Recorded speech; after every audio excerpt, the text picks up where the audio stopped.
You don't look that good. Yes, he does. Mike's 50 years old, man. I know. We had a conversation with Mike the other day that was actually kind of fun. So, okay. Big old baby face. Willow, Willow, where have you been? Oh, sorry, guys. I haven't seen Willow. Okay. Welcome. Hi, Willow. Hi, my darling friend. I've been here, but I've been in the bed watching you because I haven't been able to participate. And then I couldn't get in the back office tonight to get the link. And I practically had to sell my soul to get, I got all these accounts and couldn't get in with any of them. So I think they're upgrading big time. So that's a good thing. I couldn't either, Willow. They're working on it. They're working on it. Yeah, I couldn't it's either. A good A lot thing, of people though. couldn't. Yeah, I feel it. Marty, darling, I wanted to say something to you about what you had to say a couple of days ago about all of us, cooling our jets because the good things were coming and we're just damn fools to keep complaining. And I am so much in agreement with you, but it's so hard to be good when you when you get on, you think somebody might know some information, we tried to pull information out of everybody. But I was so proud of you that day that I cried and I had to leave. So I just want you to know you do make an impact, my darling friend. Willow, thank you very much. Same for me. You. Yeah, I love you too. I love all of you, really. I mean, you are the wind beneath my. I better stop. I know. Yeah. And you're John. Let's not get gooey. No gooey stuff. Oh, I'm a your gooey. Dawn is gonna call me one day with all of her friends, and we're gonna get together about that, our craft thing, because I'm absolutely nuts about that. And that's one of my ideas. She brought over a Christmas tree today, and I go, "Where did you get that?" She goes, "It's an old book I didn't like, so I folded all the pages into leaves." And I went, "What?" Yeah, I couldn't believe it. She could do any of that. Amazing. Crap. Yes. Yeah. We're going to have fun when this launches by then. She's making me a doghouse right now. I'm just kidding. I think we're in Oblast. Go ahead, Chris. I was just going to say we can continue this tomorrow, and the Marty and Willow show. We'll let it run for an hour. Let's see what we got here. We can talk all day, Marty. No, you guys. That don't bother me at all. Couple quick words. Number one, I love every one of you. Number two, I'm proud of every one of you. Yes, right now we're having a few little issues. They're working on the back office.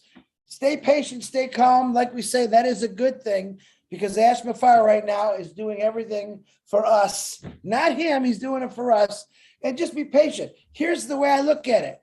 I've been in the back office for almost 4 weeks straight, literally. I get a break right now because I kind of like it. I don't have to go in the back office because I can't. But just take that big old chill pill, sit back, relax. Let's have some fun on Oblast. Remember what I said, let's respect everyone no matter what. I have a very, very wonderful lady you all know. I call her Dr. Masego. I'm going to hand her the floor. She's got a PowerPoint. I'm going to let her break it all down to you. But I also got some really exciting news today from Joyce Hicks. Kind of blew me away. Actually, my daughter had actually told me like 3 days ago, hey, Joyce called me. I'm thinking, Joyce, the only one I know is Joy. Yeah. And my daughter works a lot. They're getting this little, I'm going to let them talk about it at the end, but it's a powerhouse of women. Willow's included. Joyce is there. Dr. Masego. I can't remember who the other one were, but they got together and they said, hey, man, let's rock this. And that's what they're doing. So I'm excited to see what's to come of that. So, but let me introduce you right now to Dr. Masego. She has got a wonderful presentation and the floor is all yours. And when she's done, we'll have some Q&A and some fun. So try to stay muted. Let her do her thing. Doctor, the floor is all yours. Thank you so much, Chris. I like the way you welcome everybody. You really bring life to us. Thank you for that. And hi, everyone. I would just like to start by thanking our CEO, Mr. Ash Mufara, and also recognizing Joyce here and Willow and the team that we met yesterday. That was such a lovely meeting. was a team of social workers. So I'm happy to be part of that. Yes, I'm just going to share from my heart, but so that you visualize it, I will use PowerPoint. So let me share the screen.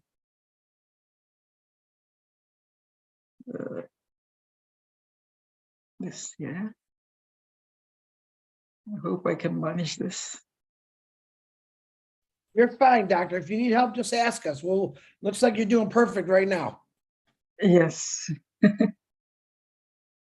I just wanted to start by saying, finally, I have hope. Finally, I have hope because of OBLESS. I'm going to share a program that I created when I was very young, at the age of 24, just when I finished my bachelor. Now I'm 50, so you can imagine it's an old program, but it is still working now.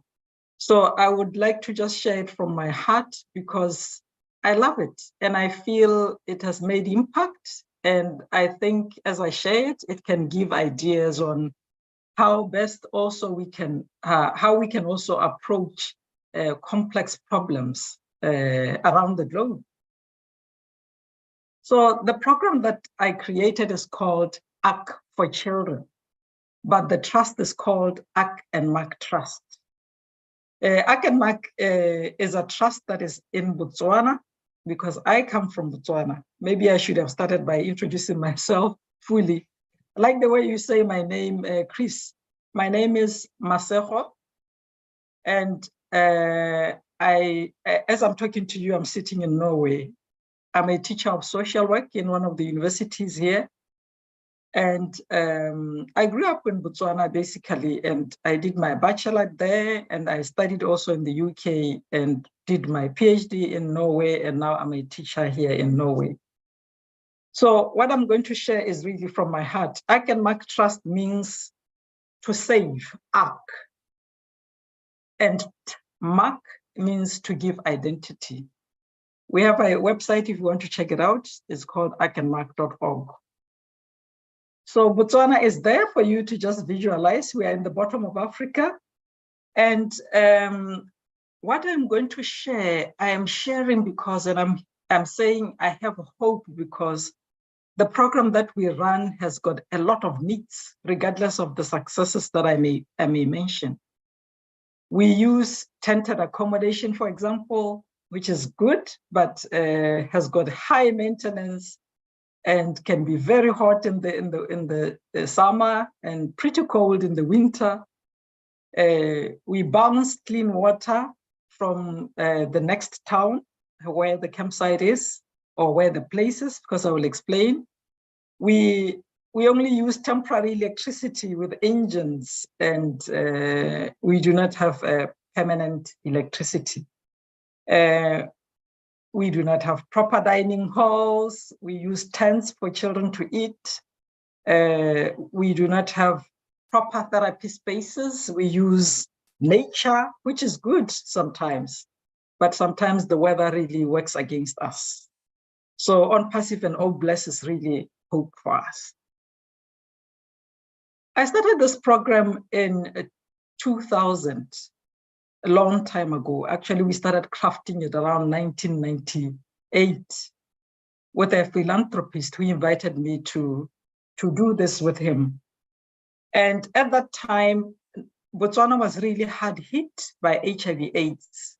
Botswana is a very small country. It is big in size, but we are a small population. At that time, we were just above 1.7 million people. But we were one of the most affected countries with HIV/AIDS. Like, we were even once the highest in terms of HIV infections in the world. So you can imagine. So within a short space of time, there were already 167,000 children, a short space of 3 years, who had lost their parents, both their parents. And now, as we speak, there are more and more complex problems that children are facing besides orphan children. So although we started this program for orphans, specifically for orphans, it is now addressing many more complex problems that social workers bring forth. You can see the graph there that shows the infection rate of HIV, it actually shows the number of deaths. In 1998, as you can see, the highest was in 1 year around close to 40,000 deaths in a year. So we call the program or the activity ACT Adventures Wilderness Therapy Program. And again, it's because of the mass orphaning due to HIV/AIDS in Botswana. When children lose their parents in a country that is developing, in a country that is poor, because we were poor at that time, even now Botswana is still poor. It is just amazing that we are classified as high-income country. Well, maybe the country has money, but the people are struggling. So when you lose a parent in a country like that, the safety net actually is affected. Even though it's a country that relies a lot in relations, extended family to support, and so on and so forth, when HIV/AIDS hit, actually, and many people lost their siblings, they lost their own fellow relatives. People started surviving on their own, keeping their own economy for their own families. And they would not want to support children from other extended, other relations. But even though they would take them in, sometimes they would abuse them.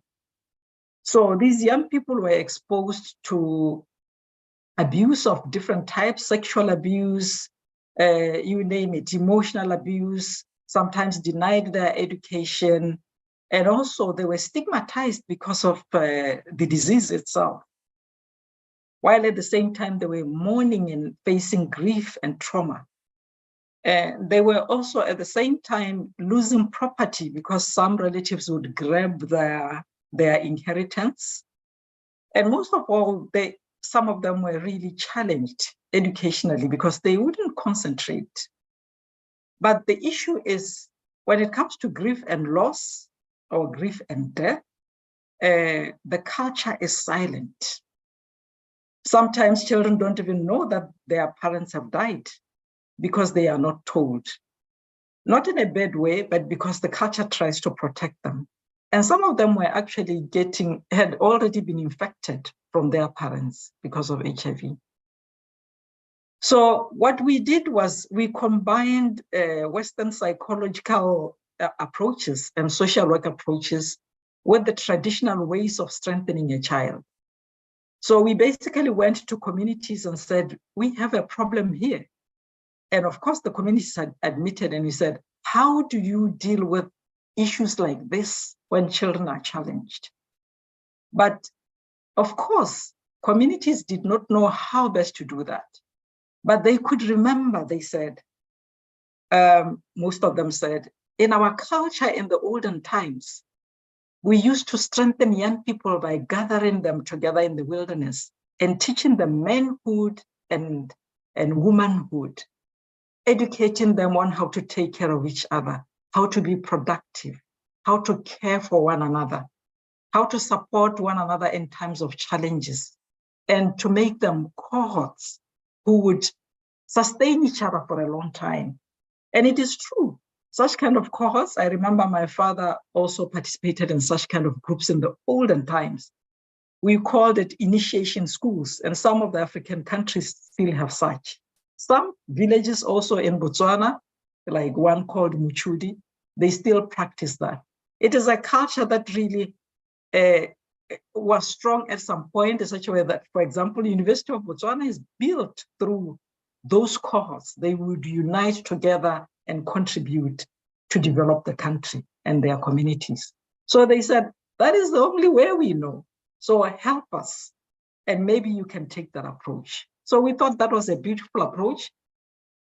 So we managed to get a piece of land, and through support of some philanthropists from America, we managed to set up a small campsite like that. And also we got some contribution from Botswana to do this. We tested this program in 5 villages from the start because we are just a non-governmental organization, a charity organization. And it worked. It made impact. We did not do any research evaluation on it. but there was some observational impact that children who have gone through this program were managing to succeed, and we were also supporting them, having home visits and giving some workshops to their caregivers, and therefore there was change in their life and strengthening them, reuniting them together with their families who were rejecting them. So we decided to combine, we call this wilderness therapy a rite of passage, just like initiation is a rite of passage. So what we do is we gather young people of the same age, and normally it is those that are in grade 7. We gather them together, and these will be children who have lost their parents often. And they camp in the wilderness for a period of 2 weeks. And we also use rites of affirmation as they go through the program. I'll explain that later.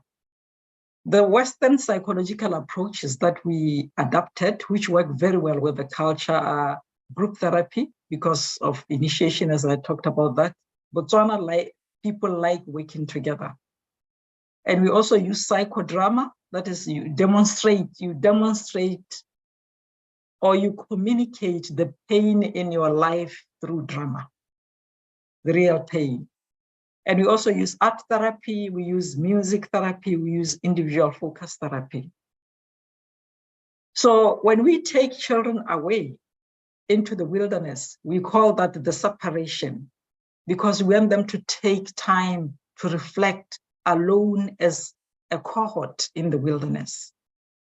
And when they are in the wilderness, we believe they are going through a phase of transition where they are sharing from the heart their experiences, their traumatic experiences, and they also support one another in a very empathic way.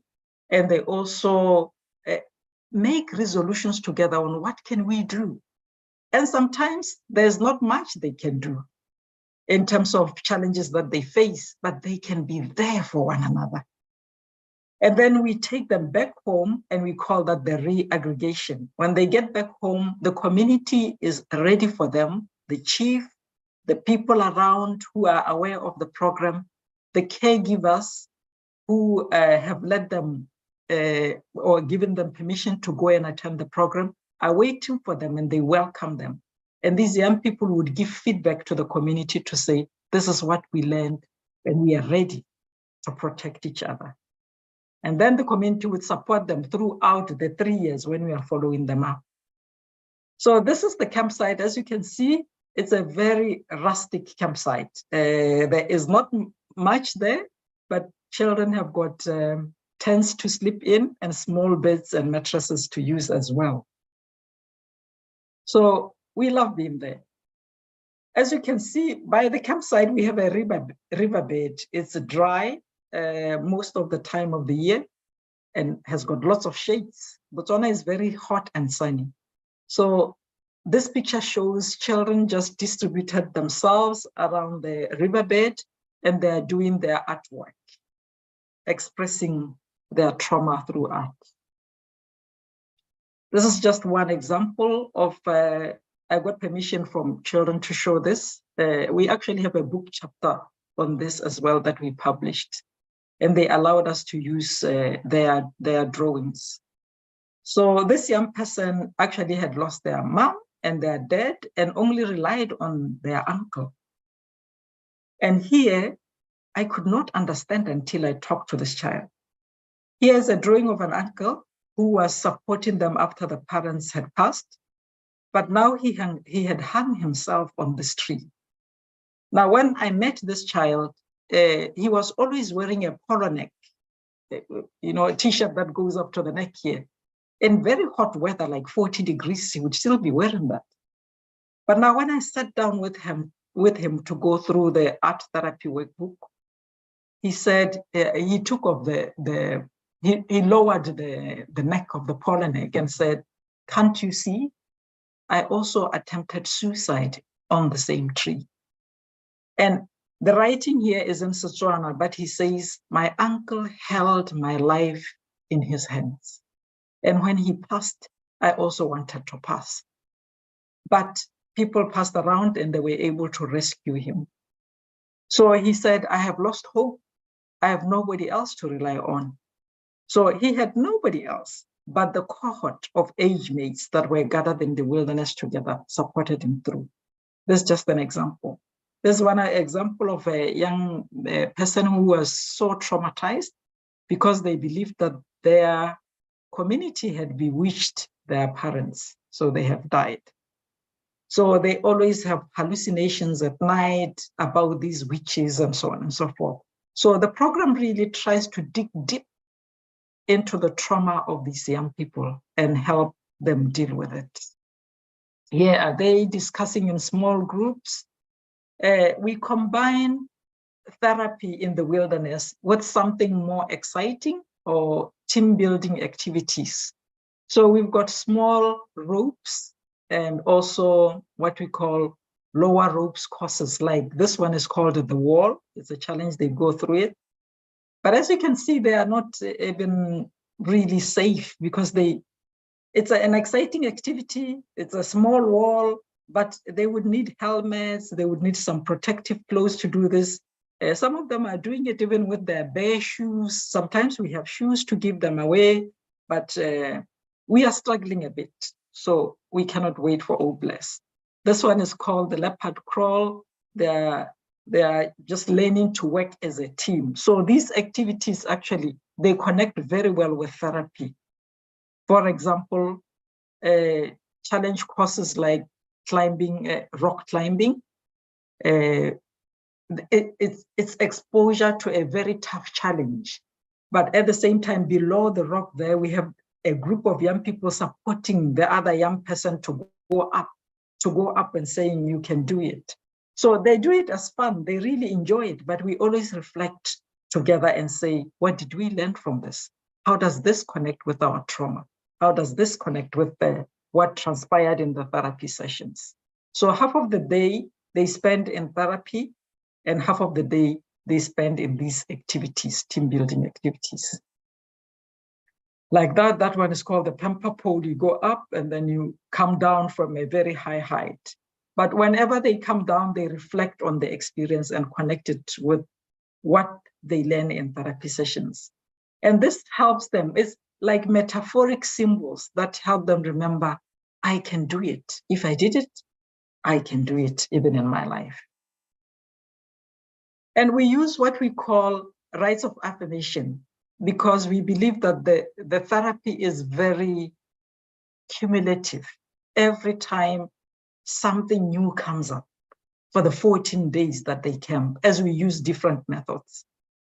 So we then use what we call rites of affirmation. These are just symbols that they create themselves, and they can say, through this symbol, I'm expressing that I am strong. For example, in this one that you see here, we call it piercing grief. So this happens in the middle of the 14 days, like day number 8, where they would have shared their pain of loss. They would have cried together, empathized together, and supported each other in many ways. And therefore we say, haven't we pierced our grief? Because grief is hard to pierce. So what they do, they go into nature and they find a seed, any hard seed in the wilderness. And then they would use a hot piece of wire to make an opening through that seed. And they would thread it in a thread, as you can see, to be part of the necklace that will make a collection of metaphors for the rise of transformation or rise of affirmation. So here's a young child who is saying, I have pierced the hard shell of my grief. I have passed through the bitter fruit of my loss. In so doing, am I not whole? And then the group will respond, you are whole. I have let go of my pain. I do not know today what the future holds for me. But whatever comes to me, I will face it as the whole person that I am meant to be. And then he would also pose a question and they would motivate him more and more. Here, this one is called self-strengthening, and it happens closer to the end of the 14 days. And they also go in the wilderness and they pick a piece of wood, and normally it's a piece of heartwood. You know, when a tree dies, normally the heart of the wood it doesn't disappear easily. So they would pick pieces of heartwood and they would shine them like this young person is doing that. And they sit together when they do this. And these pieces of heartwood symbolize strength, that when my family died, when relatives and my parents also died, when I am abused, I remain. Even though many disappear, I remain. And then they brush the dirt of this hardwood, and they talk together as they do this activity. Then they shine them, put them through gloss and shine the piece of hardwood and thread it also through the thread to be part of the necklace. And they will also say some expressions, each one of them before the group about that. At the end of the 14 days, they graduate and each one of them gets a t-shirt. So they wear uniform to show that we are one and we want to support each other. You may think it is strange, but they wear berets as a symbol of protection for life, that they are ready to protect their life. So it's a special hat that is worn by police and defense forces around the globe. So for them, it's a symbol of, I can protect my life. So it's not a fancy hat. They will keep it in their own little wardrobes or their bags when they get back home, but they will always remember it. We have had many reports from these young people giving us feedback when they're back in the villages to say, when I feel troubled, I hold onto the symbols in my necklace. I check on my beret and I know that I am strong. And the night before they leave, they sit together in the dark and they form a big circle, depending on how many they are. And each one of them will light a piece of candle and give a message to the group to say, I was in the dark, I had no hope, I didn't know what to do, but you have helped me to find my path. And I promise to also shine and support each and every one of you here, so they become a unity. So these are just symbols that if you enact, they remain for long in your mind and you can keep remembering, even if a social worker is not there, or even if a teacher is not there. And it also reminds you that you have a support system. You can report to the next person and say, can you help me? Can we go to the social worker together? I am in trouble. So after they return back in the village, we do 3 years of follow-up with these young people. We meet them in their cohorts, and we also do follow-ups in their individual families. We also conduct caregivers workshops where we give feedback on what transpired in the wilderness. And normally that's when caregivers also reflect to say, really, is this what they are experiencing? Because, as I said, the culture is silent about death and grief. We also support them in their education in terms of having activities in schools, and the whole community, actually, in all these communities where the program is run, they support these young people. Before I get there, I would say we started as small as that in 5 villages in Botswana because we didn't have much money. But when the government of Botswana noticed that it is making impact in the lives of children, even without research, because they were really transforming, the government decided to spend money on us training their social workers. So the trust is small, but we train many social workers in the country on how to run this program. And so we have replicated ourselves, and that helps a lot. When I got to Norway, I carried this with me. And I started an organization in Norway called Norway for Botswana, with several of my Botswana fellows from here, and also some Norwegian people also joined us. But we tried to raise funds and we are not really succeeding. So I'm going to show you a video of one of the fundraisings we tried with GoFundMe, which did not succeed at all. And therefore, this is why we cannot wait for OBLESS. At the time when we were looking for funding through GoFundMe, there were storms in Botswana, wind storms actually, that took away 50 of the tents and just teared them apart. And fortunately, young people were not there, or children were not camping, so nobody died, nobody was injured. But then it means the little homes that they use when they come to the campsite were destroyed. So we made this. I'll try to share the video. I hope it works. My son showed me how to before he slept today. So let me do this. I'm told that I can do a new share and then go to here and share, and then make it bigger. And I will share the sound. I hope you can see it. Just let me know. So we're campaigning through GoFundMe to help build the campsite, basically.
And I would like to say here, we used this picture because we had young people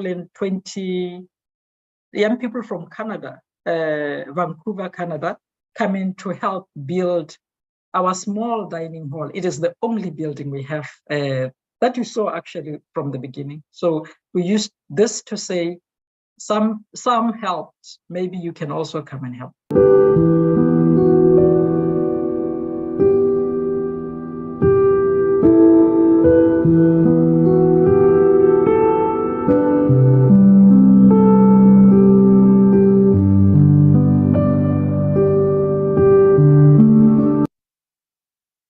Oh, sorry. I think I have to stop share. And I will talk to you and say, my only hope now is on OBLESS, because through that GoFundMe, we only raised, you don't want to hear the figure. We only raised $500 US, $500 US. So 5,000 krona. And we hope that through OBLESS, we can raise millions, because there's so much need in the country. Thank you. Well, everybody, please. That was one of the best presentations I've seen so far, Doc. I'm going to call you just Doctor, because I'm never going to get that name perfect. Masego. I like Masagio, but I probably said it wrong. But absolutely loved your presentation. I got my first question. Okay. Everything that I see, to my knowledge, you have almost perfected this. Now, I'm going to ask you a hypothetical question, Doctor.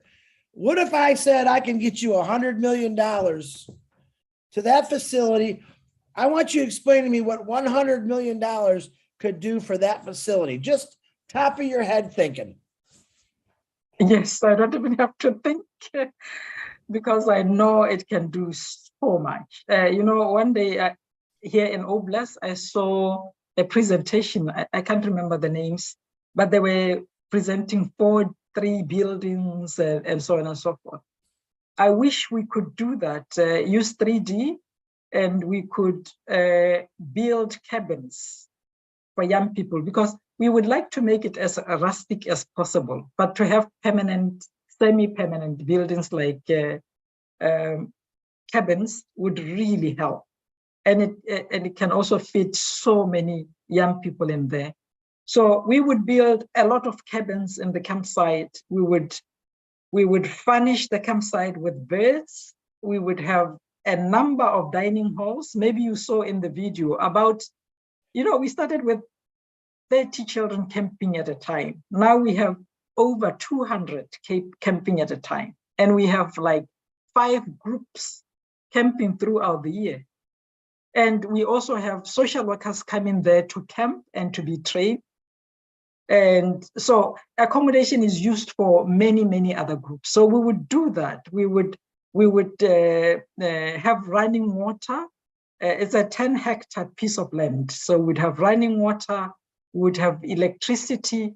And you know what we would do? We would establish more campsites for therapy like that. But these young people do not only need therapy. When they get back home, they are going back to the same situation where they have no food. Maybe some of them even have no shelter, and some of them live in child-headed households. Imagine a 13-year-old child being the oldest in the house and taking care of their siblings because the families have rejected them. So we would build houses for them even back in their communities. We would mobilize other professionals to support us as much as possible. So maybe that's a lot of money, but I think that will be my start.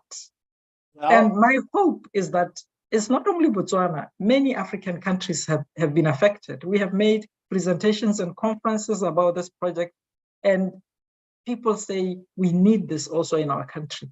So we will replicate ourselves into other regions in Africa through that 100 million. Thank you. Now, the reason I said that, Doctor, is because right now you really have that set up very professional, built from scratch, I believe, from the young ones on up, teaching them as they get older. And when I say, what would you do if I can get you $100 million? It's 1 million people, one time giving you $100. That's $100 million. That's how easy it is. Now, if the world would look how we're looking at this right now, all right, there is so much wealth out there. This is stuff that Ash talks about all the time. There is so much wealth out there that a lot of this, in your situation with the AIDS and all that, I get that was one of those things that came in and just totally destructed many people's lives or villages or homes, families. But that's how easy money will be able to gain. Like, I'm going to use the example. Let's say, hypothetically, that we're each making, let's just say $100,000 a year from ONPASSIVE. Now, I'm being hypothetical with the numbers. And you found out that you could donate $100 a year to Doctors' Cause and turn around and help the future of the world, because that's what it is. They already laid down the foundation for what they're doing. I can only imagine what $100 million, the doctors, she's talking, we're going to build some cabins. She's got a lot more in that head. I know when she gets with Joyce and Willow and the other ladies and the other social workers, $100 million, you could probably build an entire world with everything good in it. So what I'm saying, how easy access this is. That's 1 million people that donate $100. That's the power of ONPASSIVE, folks. Ash Mafar, and I'm only going to talk for a couple minutes because there's a lot of hands here and I want to hear everyone. Ash Mafar, the last couple of weeks, has brought up OBLESS quite a few times. And he had said something that I touched on in the beginning because I knew what he was going for, to start connecting with the people that already do this, the foundations, the Red Cross, every charitable organization, getting them all to come together with OBLESS. Okay. And I thought, okay, that's great. I love it. And let's expand on it. Let's remember when I first started, we were going to build a city. And we were going to make this city perfect because we all came from different countries, different areas, different cultures, and the things that we can do to improve that city, to improve the world. This is why I love this little platform, our little platform that we call a bless that we do once a week. All right. Because you're hearing stories that you never probably would have heard before. I never probably would have heard of Dr. Masego. Oh, God, I'm going to call her because I love her to death. MK, Mrs. Dr. MK, I'm calling you. Masego, yes. Masego, I'm going to get it right one of these days. Yeah. But I never would have met you. I've never known what that problem was or the issue that we're over there. I hear things, but I don't see it. This is what I wanted you all to see. I wanted you to understand that it's not just me, myself, and I, your world. Your problems, most of your problems right now are nothing compared to a young child who lives over there or anywhere else in the world that lost their parents to disease or a bad storm. Maybe some of you already lived that life. All right. Some of you have lived that life. And that's why I believe God brought you here to this company called ONPASSIVE, because your wings, you always had your wings, but now they're expanding. They're getting bigger and bigger because you guys now, in this 44 millionth Obless show that I forgot to say in the beginning, are realizing what individuals, human beings, not, we'll say government officials, regular human beings can do for their communities all over the world, not just one, all over the world. And what the doctor's showing us is one. And what a quick donation of $100 can create. Now, we already know what the doctor's doing.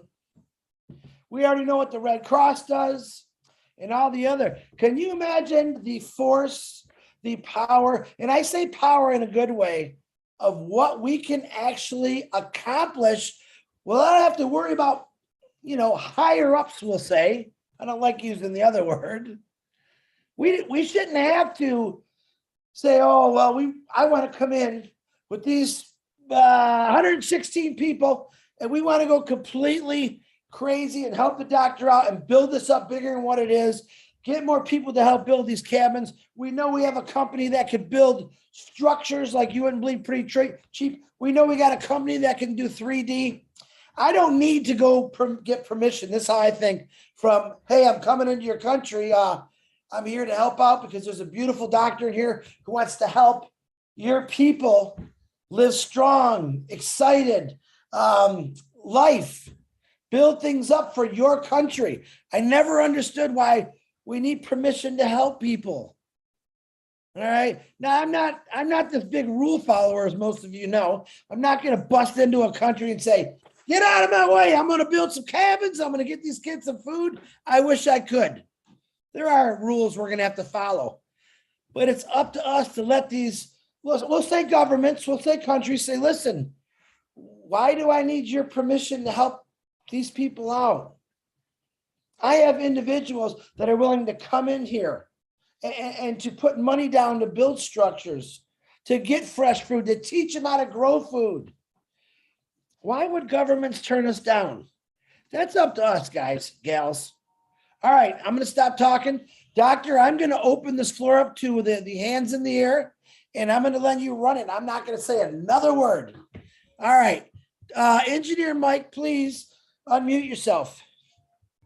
Hello, everybody. Good evening, leaders. I am the only guy here with all the women. So to be a gentleman, I'll let them go and I go the last. Thank you.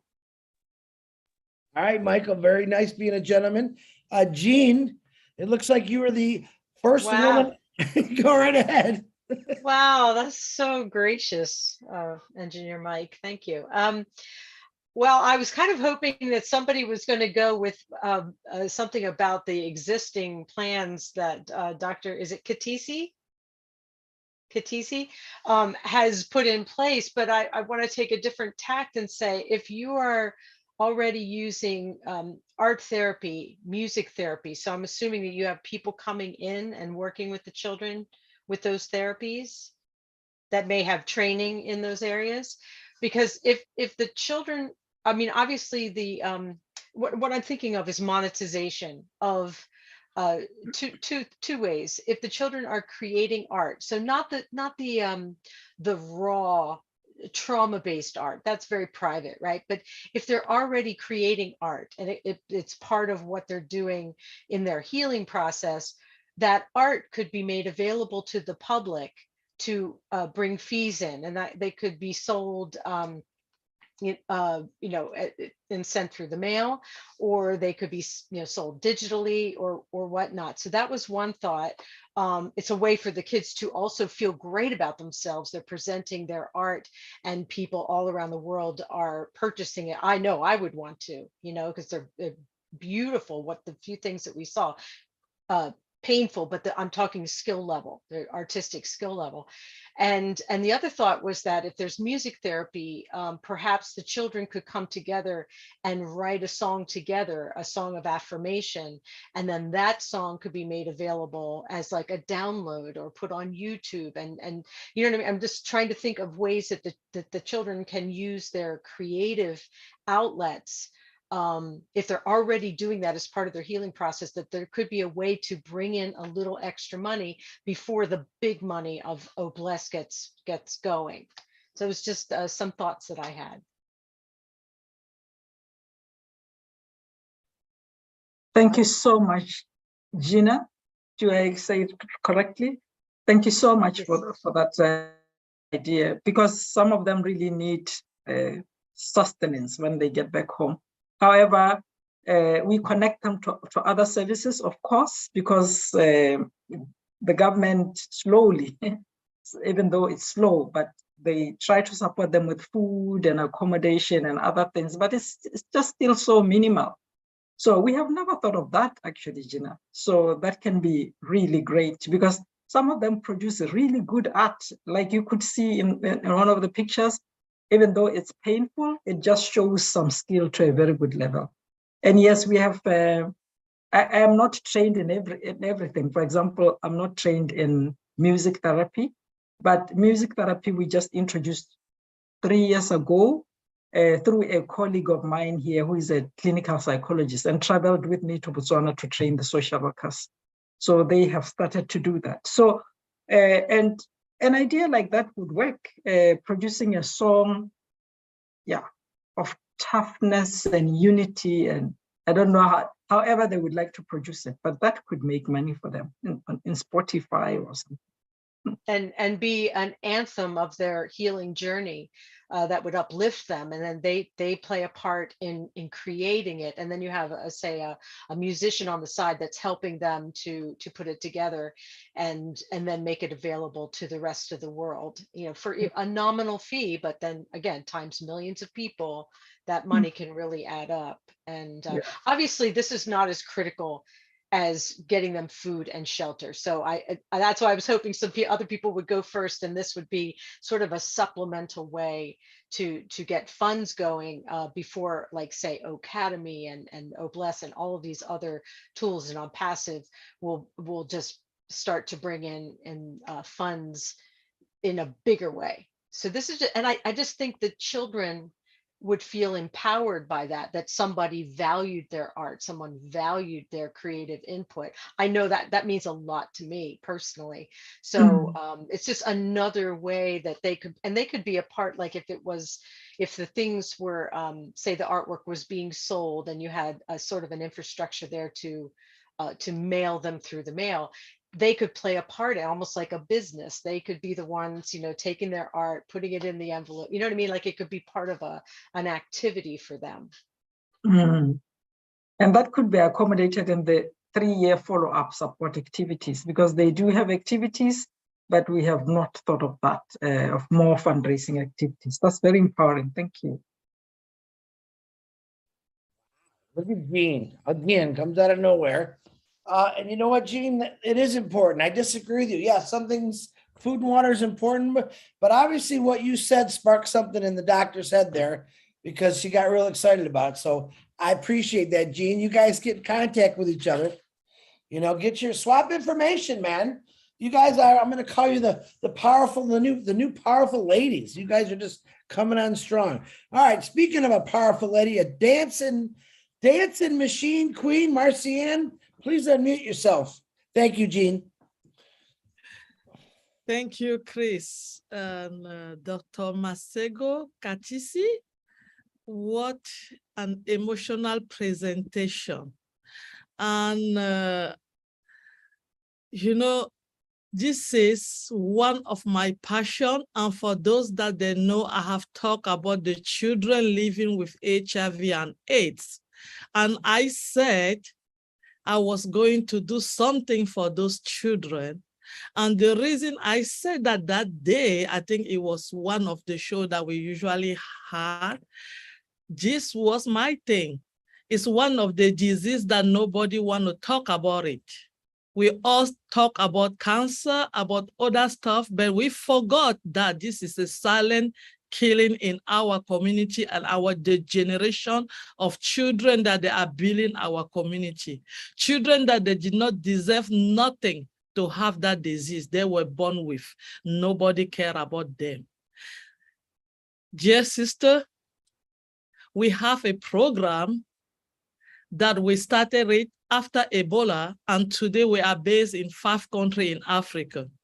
I'm going to connect to you because I want you to help me run the same program in those 5 countries.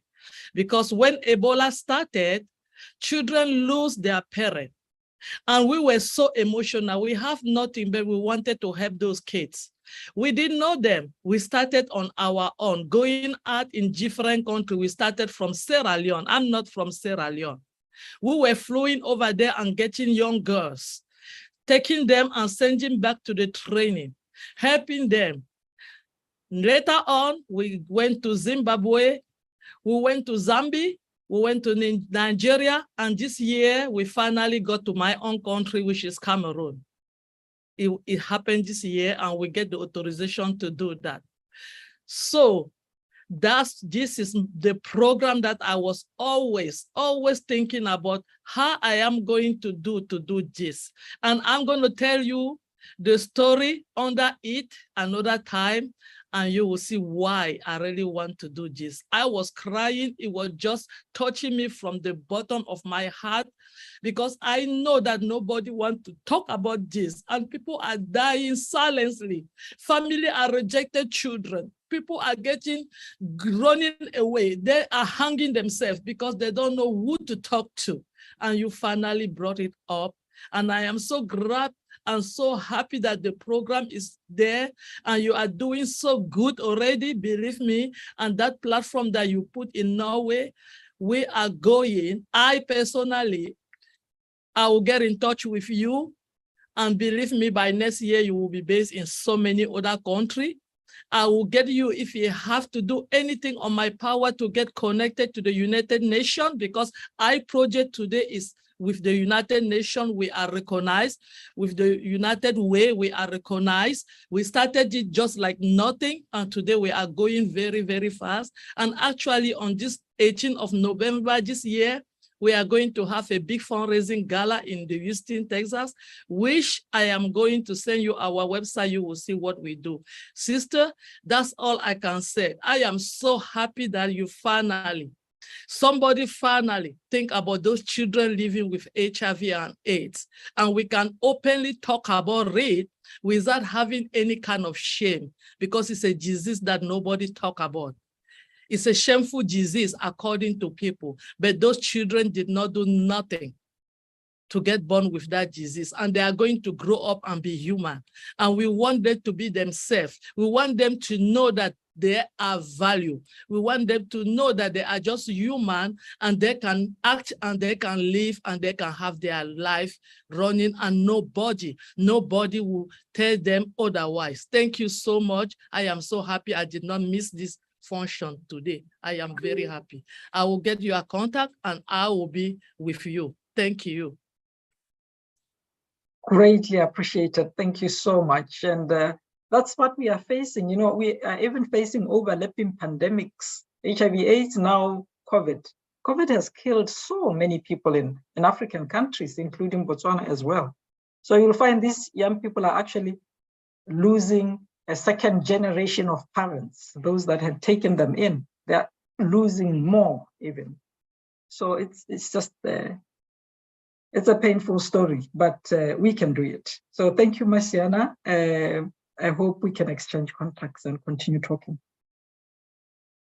Yep, if you ladies would like, Doctor, send them to me, or you can put them in your private chat on this chat, or send it to me and I'll make sure you guys each get each other's information. Thank you very much. Where'd she go? You hit on me again. Marcianne, you always have some beautiful things to do and help. So I love you for that, Marcianne. Thank you. Okay, we have the queen of ONPASSIVE, Dr. Benny. Please unmute yourself, young lady with that beautiful smile. Whoa. Thank you, Brother Chris, for giving me this opportunity. I want to greet each and everyone. Good evening, good morning, good afternoon to each and everyone all over the globe. Outstanding presentation, Dr. Masego. Masego, right? Yes, I think Gina made it easy by saying Katisi. My surname seems to be easier. Katisi. Katisi. I believe, first of all, I respect you for what you are doing. The PowerPoint presentation, I love it. Now, looking at the children, how they're working together, building a team, it is so amazing. If I may ask,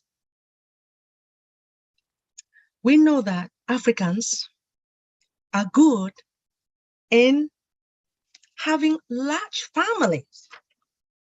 So what is the main reason of Botswana low population?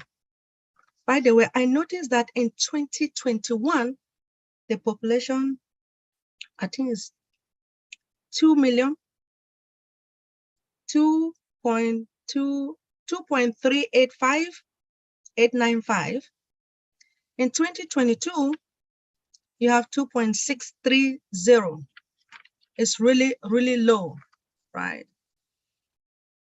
So I'm just trying to find out, despite the fact that Africans, they like children, they love having children. So why is it that, what is the main reason that your country, even though it's our country, right, has low population?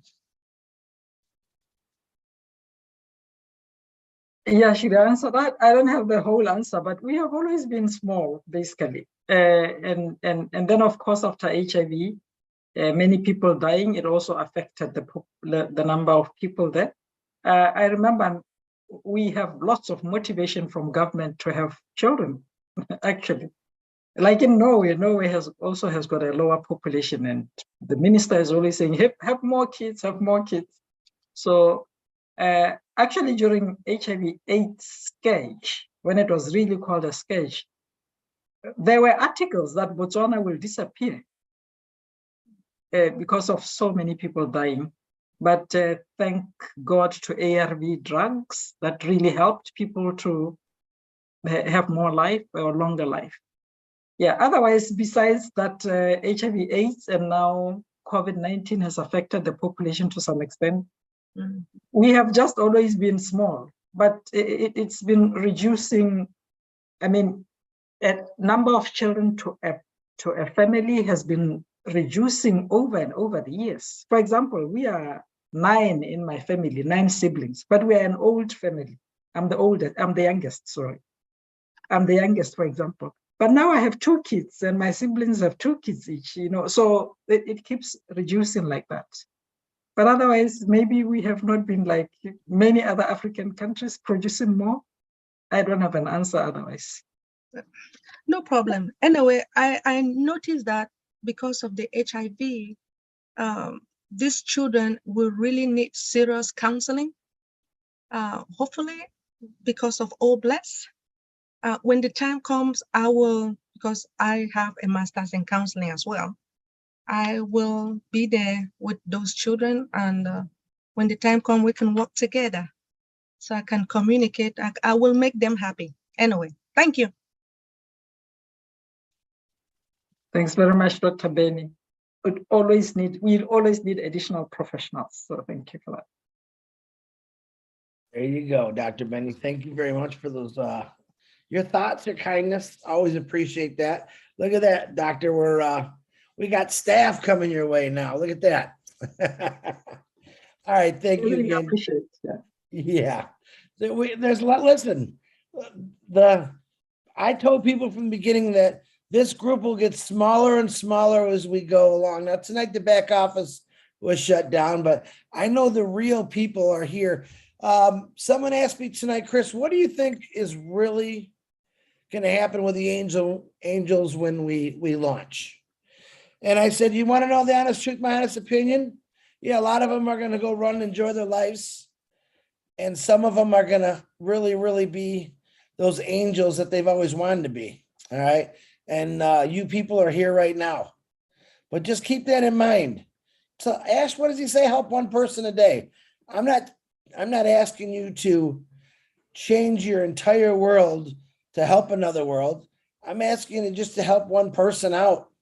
And 1 million people help out one person a day. That's 1 million people a day. And we can make a lot of changes, just like you're doing right now, Doctor. Okay, Helena. Is it did I say the right Helena or Helen? Helene? It's Helen. Oh, I should have just said Helen. Don't worry about the E at the end. It's Helen. I'm taking that E off after you leave. In French, it's Hélène. That's, yeah. Good evening, Chris Johnson. Good evening. Good to see you. Good evening, everybody. It's always good to see you all and hear a lot of good things. Thank you, Dr. Katisi Masego. That was a wonderful presentation. It brought me tears in my eyes. I've always had a soft spot for children.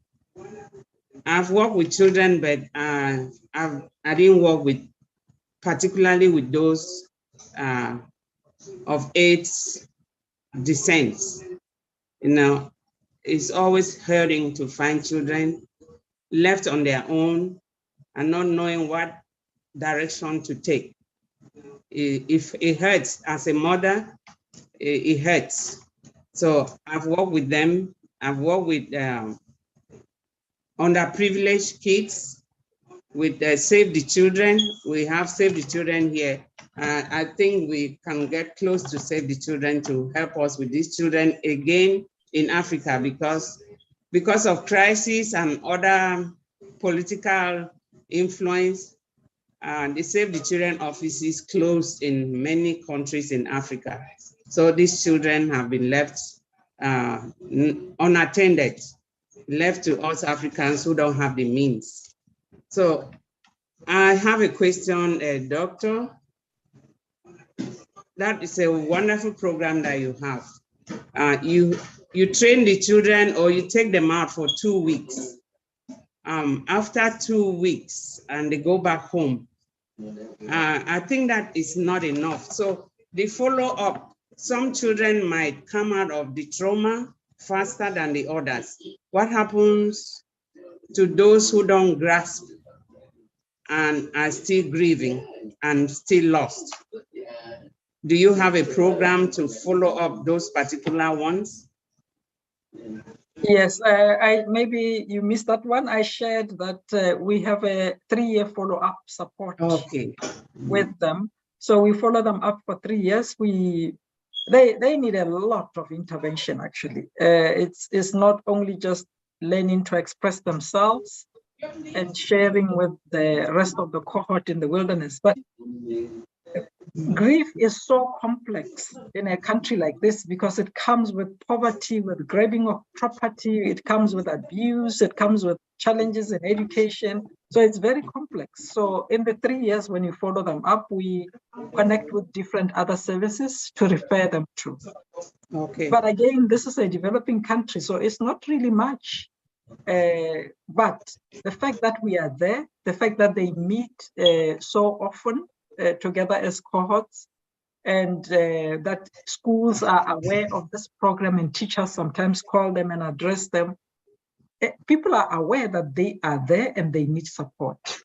And also caregivers, when we conduct caregivers workshops, we call them therapeutic workshops, because they are also grieving and they may be passing the pain to these young people, and therefore abusing them because of their frustrations and so on and so forth. So they also get some skills on how to deal with their own traumatic experiences and how to support the children. So at the end of it all, the family we make impact on families as well. And normally these children will have younger siblings. And because we run the program every year from each community, younger ones will always look up to say, I am next, I'm the one going to therapy the next year. So there is that continuity, and the fact that now the government of Botswana replicated through social workers, then we have these trained social workers all over the country who are there for these young people. And again, it's not perfect. Yeah, it's not perfect, but we do the best we can. Okay. Thank you so much. Thank you. I shared a video link. Somebody asked if I can share a video link. So okay. I would love to connect with you because I've worked with children. Yeah, my second question is, these things you have not gone deep enough on a wide scale because, as we know, financing is always a problem. So now that we're going to have enough money, what is your what do you have in mind to make it better? Yeah, maybe I can just add to what I shared earlier as Chris asked the same question. But I have seen these young people transform. I meet them at the age of 13, and I've seen some of them being challenged educationally because of the trauma, getting E's and D's at school. But I have several examples of them, one of them being even ended up being a medical doctor. One of them is an engineer, some of them are teachers, all because trauma can cloud your mind and your emotions, and you cannot concentrate at school. Yeah. But after they learned to deal with their trauma, then they were able to focus as we walk them throughout the years. So I've seen that make impact. But so some of them are able to then work and establish families and so on and so forth. But others still have challenges. So I really like ONPASSIVE. So I'm looking forward to helping many of these young people, especially the now generation and those that I've seen in 2000, to go back to them and help them be resellers in ONPASSIVE, actually. That would be more empowering, I think.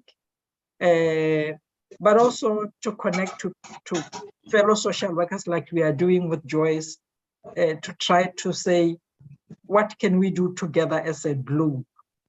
And I'm happy that some of you are coming up to say, connect with me. I'm in another African country. We can do more together.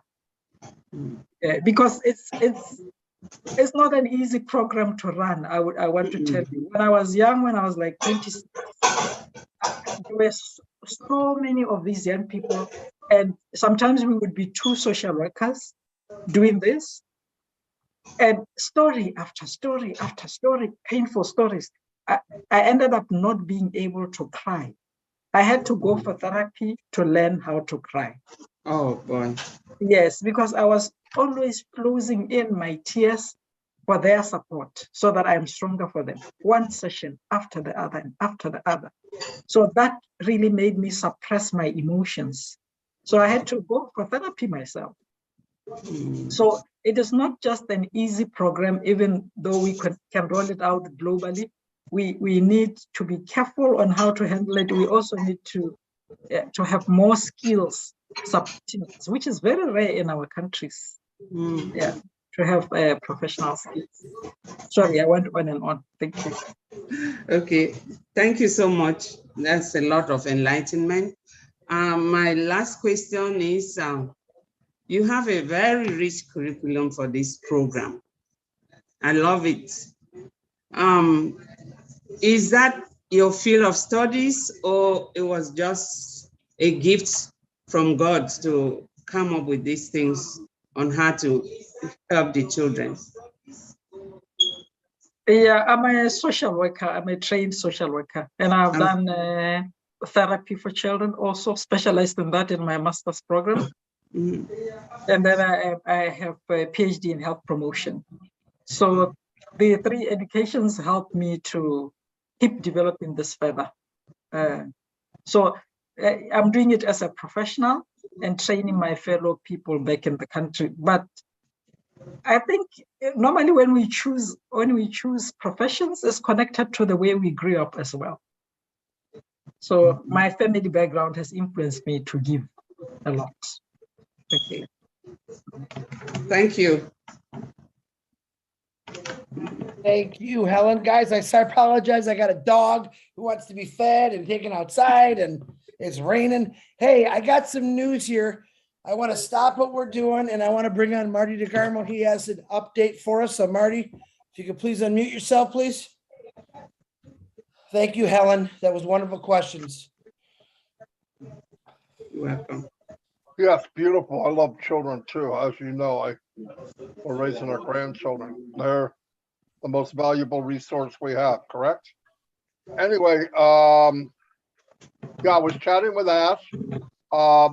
They're coming up with a new video from the company that we will be able to use. And there'll be press releases that they're coming up with.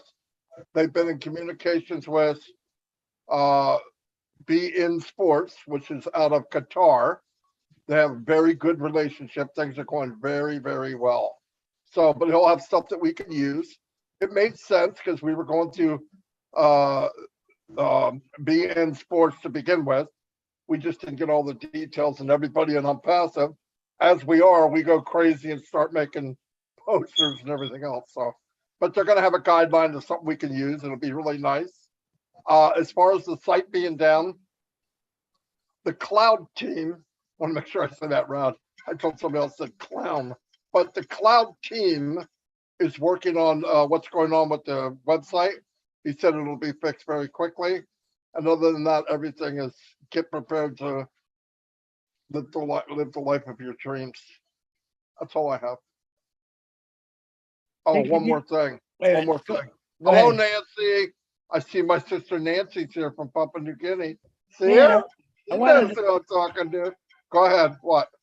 I just want to say, can you repeat that again? My dog was barking. I'm joking. I'm joking. Thank you, Marty. You want to call someone to write that note, and they can put, I'd say put it in the back office, but that ain't gonna do no good right now. All right, appreciate it, Marty. Guys, you can don't make a poster. Just tell your team, please. Okay.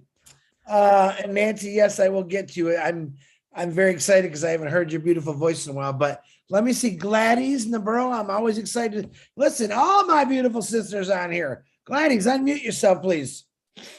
Thank you so much, Brother Chris. Thank you, Marty. Thank you, everyone, and more especially Dr. Masego. Thank you so much. What you are doing in Botswana is amazing. You keep on saying it's a small project. It's not small because you are touching lives already. And I know you could do it at a very large scale and in several countries, but you have limited resources. But you have used every single thing that you have to give those children a future of hope. So thank you for that. I'm so happy that you are following up on those children, even though, as Sister Helen said, the training is very short. And we know when a child loses a parent, and to make it worse, both parents, life is never the same. And when they get, second generation parents or second set of parents taking care of them or caregivers, some of them do it out of love. Some of them do it out of the need that they are the next people in the family. They have to do it because if they don't, what will the community say? And so really you find there's no that deeper connection between the caregiver and these children. I was filled with tears. I tried to hold my tear. I tried to do so when I'm in public, but it's very hard to imagine that those children are being abused. And that really damages them emotionally, damages them physically, and damages their future.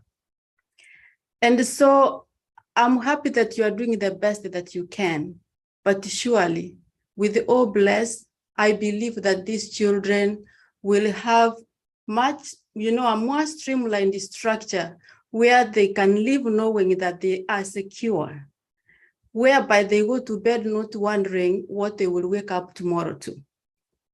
And so please continue doing what you are doing. And we want to replicate that. That is not happening only in Botswana. It's happening in many countries around the world.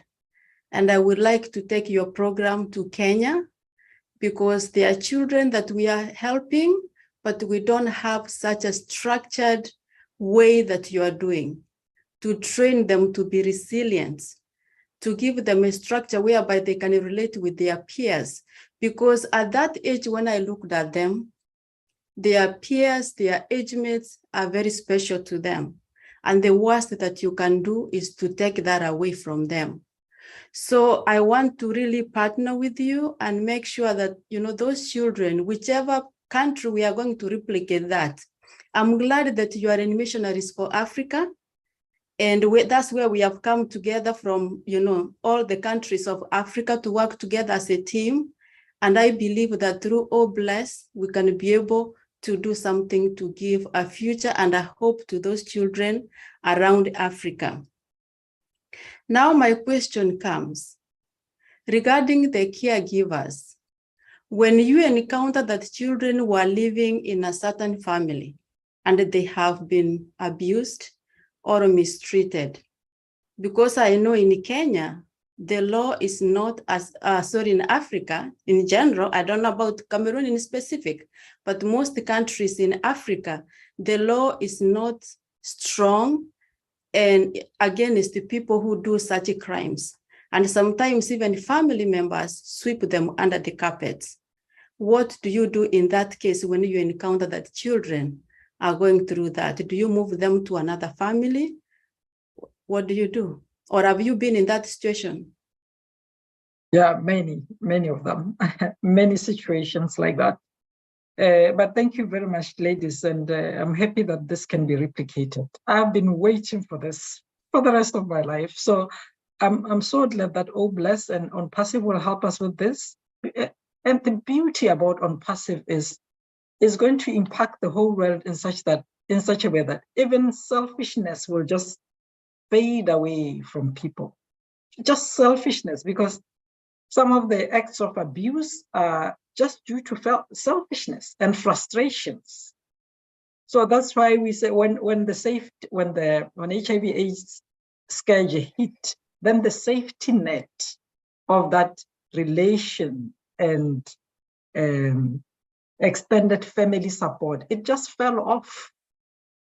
Because then people were losing their economies, their monies, and they were protecting their own, and so on and so forth. But when ONPASSIVE comes in, it will change the world economically. So people will be happier, and less children will be abused, honestly speaking. We have seen extreme cases where that, like right now, they are camping with a 4-year-old. A 4-year-old having been sexually abused. It's a group of young people who have been sexually abused, only 30 of them. And one of them is 4 years. And they are camping with them together with their parents on the other side. The camp is divided into 2 parts. So they have therapy for these children, and we have a group of Norwegians who are there working with them. And then they also go back to the parents on the other side of the campsite to also give them therapy. And at some point they will meet. I was shocked to hear that a 4-year-old is also there at the camp. So yes, in terms of the follow-up support, as I said, we connect them with different other services. We cannot do everything. So social workers normally help in that case, ladies, and they refer them to, some have been moved to SOS because of the extreme levels of abuse. And we had unearthed that through the program, connected with the social workers who would then do advocacy and make sure that the case goes through court and they are removed to go to SOS. And some temporary shelters like Childline, yeah, okay. It's a long process, but the system is there. It's a long process. Sometimes it's challenging for social workers because they also multitask, because they have so many clients while they are just one person. Yeah, but the process is there. The law is there to protect the children, but sometimes some of them don't get help because of that. Yes. Yeah, it's very traumatic. Yeah, some children have stories of having their parents die in their hands, and I have seen it also myself in my home visits when I was younger. And now I'm a bit away from the experience, but because I train social workers, there are more and more cases that I just can just shock you, and yeah, very inhumane. Thank you so much for that answer. And I think that gives us something to work on as founders. How can we change the situation? Because maybe these children totally, they have no lawyers, because even our parents don't have lawyers. And as founders, this is something that we can do. We can maybe start an organization of pro bono lawyers, whereby when these children are victimized, they have somebody who can speak for them without them worrying how they are going to be paid.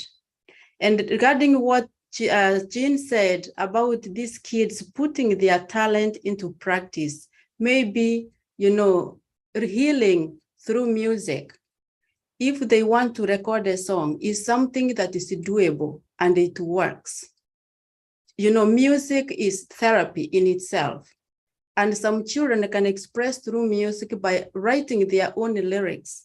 All that they need is to be guided, and to be guided how to record. I will encourage that also, and I am willing to work with you.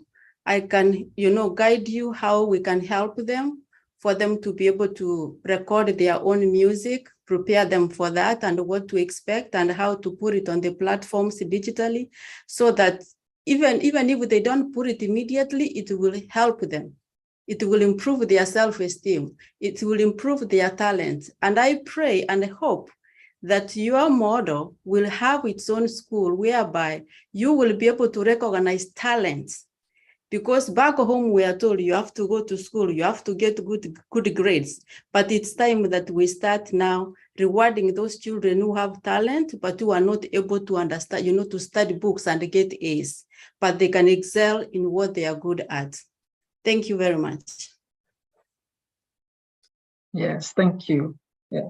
And sometimes some of the tools we introduce is because the children are themselves saying it. Like music is very traditional in Botswana. People just easily start a song. So we realized, like, as you saw them like sitting there in the riverbeds, as they do their art, some of them are singing. They are singing, and we kept listening to these songs. And I remember one song that really struck me. This child was singing like, "I'm working in the field alone. I have nobody to help me. I'm working in the field alone." And then I asked him, and he was using this metaphor to say, I am an alone orphan and there's nobody else supporting me. And they were using the field because it's a metaphoric thing in Botswana, or it's a practice in Botswana that when you have a field, you call neighbors to help you. And he was saying, I'm working in the field, I'm alone. I have nobody to help. So they have such deep-seated messages through song. I agree completely, ladies. Wow. Listen, I don't know, but hey guys, I would just put your hands down. I think these ladies got this, man. I mean, come on. Before I go on to the next hand, Miss Willow, I do apologize. My little brother Marty would like to give you another update. Marty, please unmute yourself. Go ahead. I just want to clarify something. I kind of downplayed on how things. The company's in direct communications, direct with FIFA. Okay, yeah, Ben Sports is involved, but they're in direct contact with FIFA, and everything's going really, really well. And like I said, we'll have a video, and we'll have there'll probably be a news post or something that'll go out that we can use. But when I listened to what I said, I realized I'm kind of downplaying. It's not downplaying. This is big. They're in actual contact with people themselves. Ben is a kind of a pivot point like ESPN is in the United States. But yeah, they're in direct contact with people. I'm sorry I didn't say that earlier, but that's me. Anyway, Marty, I'll try not to interrupt again. Yeah. Oh, you're okay, Marty. I want you to specify that. Please, nobody put anything out there, right? Yes. If you don't get it from the man himself in the back office, or he says, here, you could use this, please don't. I've seen some of the most beautiful posters, but don't do it. FIFA and these big organizations have ways they want to do stuff. That's all. And we just got to go by what they like and what they don't like. It's not a big deal. But we are teaming up with, as you know, one of the biggest sports events in the world, if not the biggest.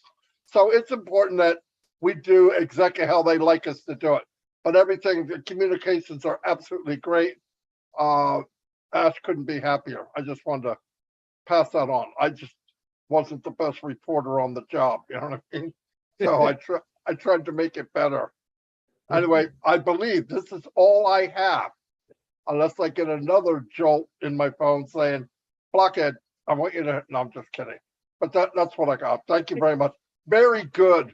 What Say I'm the other hearing thing while you're on here. Just give a real quick update on what you said a couple minutes ago to me. Say it real quick. I can't remember what I said. Yeah, you Just can. give me an idea real quick. 30 minutes. What's going to be where it was in 30 minutes? Give them. Go.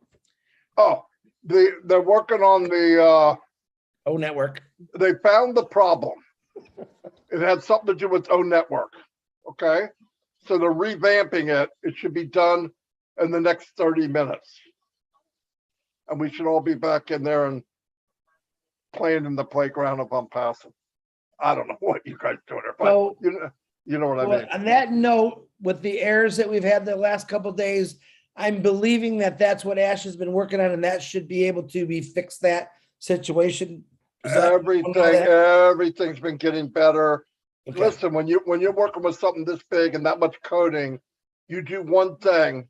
And remember, if you ever saw coding, a little dash could wipe out a whole part of a web page. I mean, a little triangle could just make it obsolete, not work, not show up.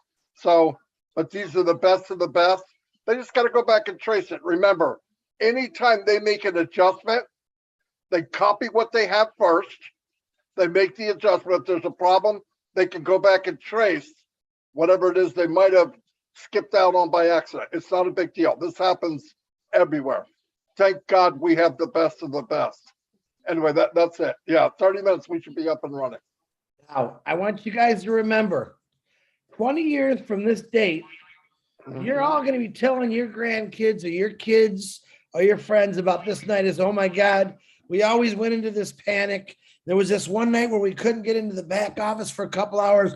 We were all going crazy, and Marty came on and told us different. 22 years later, as you're sitting in your really nice houses with your really nice cars and your really nice clothes and helping all those people with Dr. Masagi, Katsi, I'm never going to get that name right. I apologize. But think about it. 20 years from now, that kid knocking on your door and say, hey, what do you do for a living? I'm an impassive founder. And I went through it all, and it really wasn't that bad. I just am a little bit of a worry wart. Okay. Marty, thank you very much. One more thing. All of you met a true unicorn in your life. Who can say that? Who can say that? That's right. Me too. I'll see you all. Just don't play. What do we call it, Marty? Don't play the hop game. What is that game called? You always tell me. Never ever play leapfrog with a unicorn. Yeah. It doesn't. It never comes out good. Let's put it that way. I lost a couple times already. Okay. Listen, it's 10:45. I've got 1, 2, 3, 4, 5, 6 hands up. Richard Lemuth will be the last hand for the evening. So because Marty came in with the updates, that's okay. But Willow, please unmute yourself. Go right ahead. Oh, Dr. Masego, I am so honored to be in your presence again and to work with you. I think that when I met you, I told you, I said, I saw your presentation before and I was weeping like a baby when I had to leave the webinar. And tonight, it was about the same thing. And I would not begin to tell you how to make changes to your program. However, I'm working on similar things with Native Americans, especially at Cheyenne River Reservation, where the deprivation and the poverty is like a river that flows over the young ones. And the abuse and the alcoholism and all of that, all of the things that you deal with. And I am so interested in knowing all of your techniques because I think they're going to be applied across the world. However, I have one suggestion, if you would allow me. I nominate and I take care of, through an agency, 4 young kids in Peru. And they're my babies. They let me adopt them. On paper, of course, you know. And I contribute through St. Joseph's organization for each one of the children. And they can contact me and we can talk back and forth. They can let me know when they're in dire need of things, you know, and if I can supply it, I do so. Would it be possible in your country to make a video of the aspirations of each one of your children and have, say, listen, you can adopt the future of this young man or this young girl and help them become productive citizens in the world and rise up out of the abuse. It's not like you're putting the kids out there to ridicule. You can do it in a really, really professional way where people like to know who they're helping. A group they will help. I found this out the hard way, Dr. Masego, and I don't know, Masego, I don't know. I know with myself, I'm very reticent to donate money to some agencies now because of the abuse throughout the agency. But with the group that I've got, it's a Catholic organization. And I thought, well, I was pretty safe, you know, with going with the priest in Peru. And I was and have been. And I saw 2 of my children complete their education. And they're back in the system helping others. And so it was so rewarding to me over the years to see the progress of 4 little kids that had been thrown away like garbage become, you know, much more. So in the future, when you are thinking about how you're going to help them after they go home, you know, we might start a program of some sort that would apply not only to like our people here in the United States that are dealing with poverty, like we spoke of, and abuse and ignorance, that we could develop a program where people can individually help people and become a part of their lives. I really think one-on-one connection. If you can't, I can't travel, Masego, over to see you. I can see your pictures and they absolutely affect me, you know, emotionally. However, I want to see the kids' faces. I want to see if I can buy t-shirts and tennis shoes and if I can give them $50 for something that they want. This organization that I worked with doesn't encourage us to give them extra money, but I do it anyway because I want to, you know, and they haven't kicked me off yet after 30 years. But I think that maybe more visibility, if people can see the beautiful faces of those children that are enduring such hardship, it's going to boost your way of producing help for them. And in the long run, that's what we're all about, is helping those that are in such terrible straits. So I'm going to keep this short because I get real cheery. Masego, we'll talk next week. We're going to have a meeting anyway. But I just am so impressed with you, my darling. I'm so impressed with you, not because of what you do, but because I see your spirit. You know, when people ask you, why do you do those things? There are about 17% of us in the world that can't help ourselves. We're super sensitive people that cannot turn our backs on those that are hungry or needy or dependent or mentally ill or sick. We just can't. We don't know how. And you're one of those. And how much you should be proud of that, because that's what the future is going to be. Those of us that care for others. So thank you very much for listening to me, all of you. I'm so happy to see all your faces, and Nancy's here. I want to get off because I want to hear Nancy. Thank you so much, Willow. She's wonderful. Thank you, Masego. You know I'm already your fan.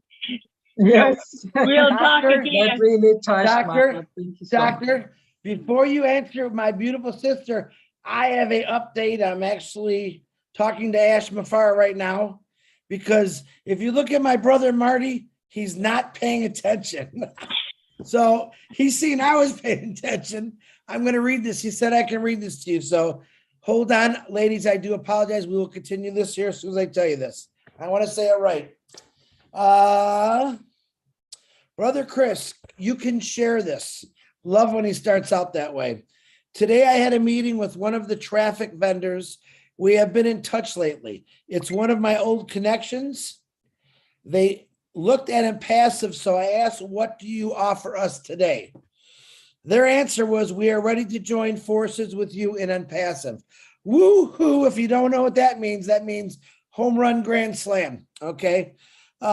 Would you like to buy us? They said.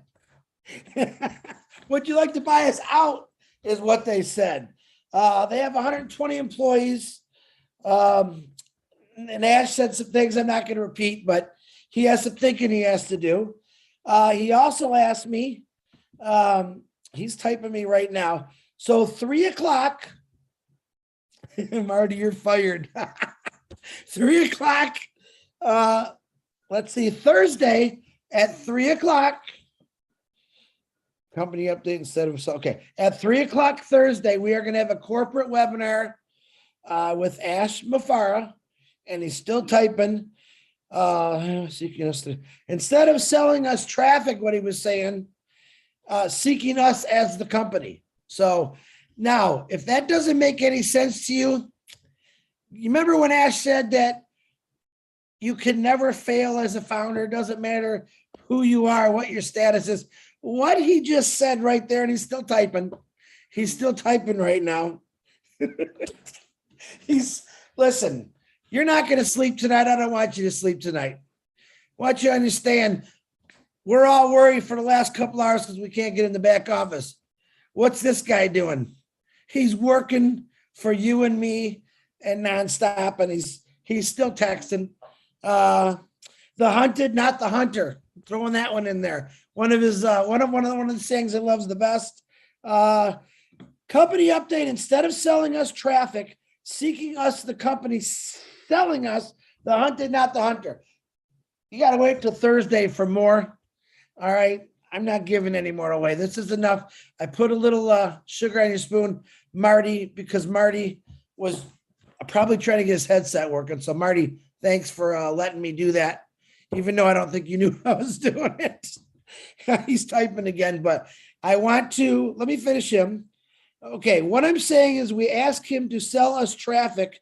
They said, why don't you buy the company? You get it? That's pretty big. They're asking us to buy them. Put them in because they see how big we are now. All right, this is what we don't see as founders. This is what Ash Mafara and his engineers and his lawyers are looking at, talking to these people. We don't ever see that. Probably because we'd all dropped with a heart attack every day, like, oh my God. All right. Chris, 3 o'clock Thursday? 3 o'clock Thursday. All right, I'll go set that up. Okay. Because my condition was we must be exclusive. And that's what Ash was telling him. Let me repeat that again. What I'm saying is we asked him to sell us traffic. They said, why don't you buy the company? Because they see how big we are now. Because my condition was we must be exclusive. You understand that? Listen, I try to get Ash to come on here and say it. Because honestly, I get more excited when it comes right out of his mouth, but this is just exciting for me. So I think he's listening on here. Thanks, Ash.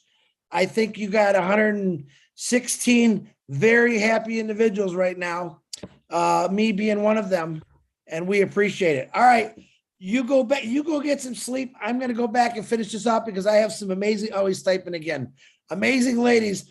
I got Willow just asked him, oh, he's watching us on YouTube. So everyone say, hi, Ash. Unmute yourself, say hi, Ash. Thank you for that great info. Hi, Ash. Thank you.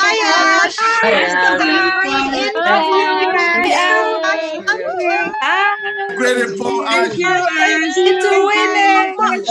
You need to win it, Ash. Thank you, Ash. Thank you, Ash. Oh, it never ends. My God. Yeah. Thank you, Ash. We'll be dancing all night. We're gonna be awake again. Oh my God. Oh, Ash, go! You never stop, Ash. Fire! Yeah, Oh, Richard. Hey, see you later, everybody. Okay.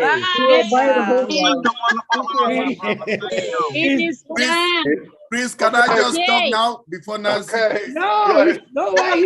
Thank you, Ash.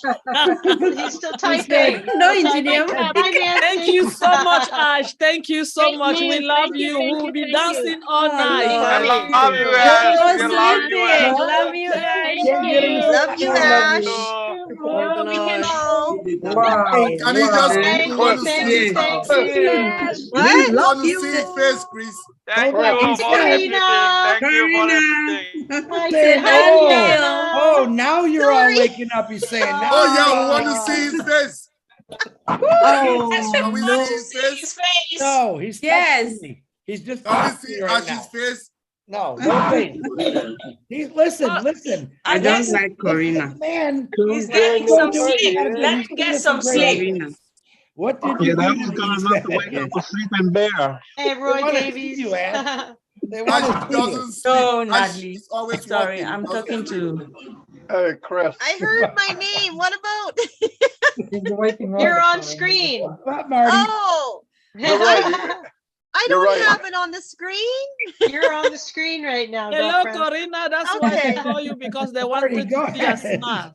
Okay. Marty, Thank what'd you say? Smile, I Corina. said, you're right. He fired me.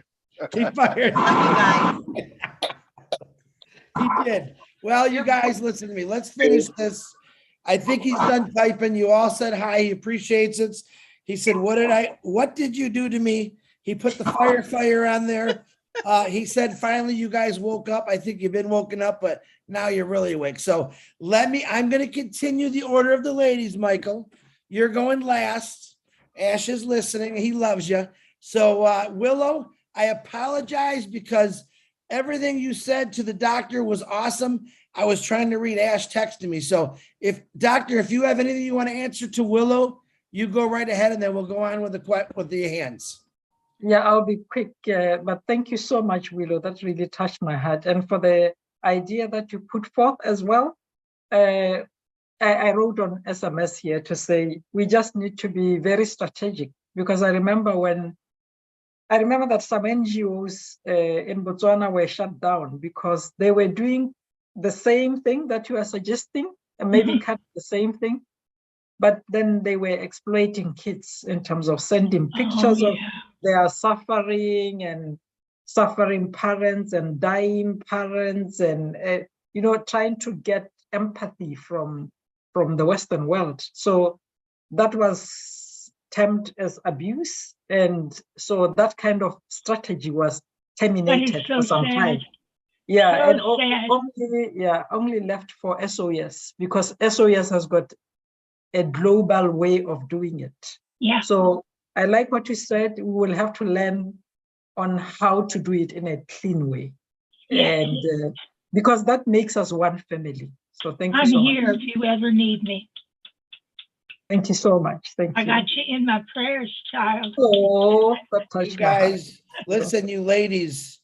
I'm really seeing a huge webinar come out of you girls. Would love to see it. I don't want no part of it. You don't need any help, girls. You got this, and I'm very proud of all of you for even getting it going. So, all right, thank you, Willow. Thank you, Doctor. Let's listen. I haven't heard my beautiful sister in a while. Nancy from Papua New Guinea. I know she's running with the Lord now, and she's helping out the best she can in God's eyes and vision through Papua New Guinea. Nancy, oh my goodness, unmute yourself, sweetie. Great to see you. Great to see you. Thank you, Chris. It's been a while. I was trying to go back, getting some studies in counseling, Christian counseling as well. So I'm really excited this afternoon here in PNG, listening to Doctor. Thank you so much for your wonderful presentation. Really moved my heart, because when I was 10 years old, I saw a dream that I was holding onto a fruit. It's like peanuts in my hands, and I saw children from Africa coming, and they was grabbing this thing out of my hand. And I was in my dream, I saw that I was feeding them, and then I was ministering to them, and I was preaching the word of God. That was when I was 10, then I was 17, and then I was 19. The same dream. And by the time I was 19, I said, man, I have to go. And so I went as far as North Africa only. I have not been to other parts of Africa, but only as far as North Africa. And this afternoon, I just want to say to us that when children or young adults or young kids, they're being traumatized by their upbringing, or by a situation, or by a cause that they did not choose. You know, it was not by choice. They never choose this kind of life, but they happen to be in that kind of life. And when I was hearing everyone was talking, this idea, this thought came into my mind that we have a company. I think it was in 2000, it was last year, 2021, when I was listening to little Oma Mufara, little Mr. Mufara, not the senior, the junior. And he was telling his father that we shouldn't just create orphanage. We shouldn't just go and clothe them. We must give them a technology that they have to free themselves. We have to create something to sustain them in their future. We cannot just create orphanages or just create a school even for them to go to get an education, but they must be able to create something. We must provide something. And as I was listening, his thoughts and what Oma said back then came so fresh to me. And I want to share this with us. We have a company with a technology that I was listening as well to Gladys, and Gladys was talking about how to put their, arts and music and teach them and school them into how they could bring out their arts and their music into the world. Now listen, guys, we have Academy. That's the platform. You see, when young people are being traumatized in the local environment, in their local villages, in the local setting, the mindset is not being shifted. Even though they can come up with creativity inside, deep inside their mindset, they see trauma, they see hurt, They know they have the potential. They know they can come out and become something, but the environment, the people in the environment, the kind of mindset that has kept them in bondage, that has brought hurt and trauma to them, will keep on reminding them. And as I was listening, I see how Academy will bring these kids out when we connect them to a worldwide space, when they get connected on O-Connect and talk with children and professors and professional people from all around the globe. You know what's going to happen to these kids? They will forget their trauma. They will know there's a bigger world out there. You know, these kids, like Doctor was saying, they were sitting by the river and singing their songs and saying, I'm here in the field, I'm working, and I lift up my head and there's no one here. Listen, that's why we here as founders, we're so grateful that ONPASSIVE created technology to bring these people who are bound in a certain environment, has a certain kind of mindset, can now tap into technology, connect with people who have received healing and freedom, breakthroughs in their lives, and especially in the mindset. You see, if the mind is not healed, the heart cannot be healed.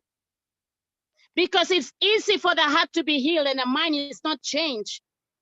People will go back to the past. They will always draw from where they come. They will be shut down. Their minds will be closed down. You know, that's why I am so grateful, and I want to share this with Doctor, that see this way. Not only few ladies here. Thank God for the ladies. The ladies have the heart. They have the passion. That's why you see a lot of women, even in Papua New Guinea. We don't have a lot of men. We have a lot of ladies, women.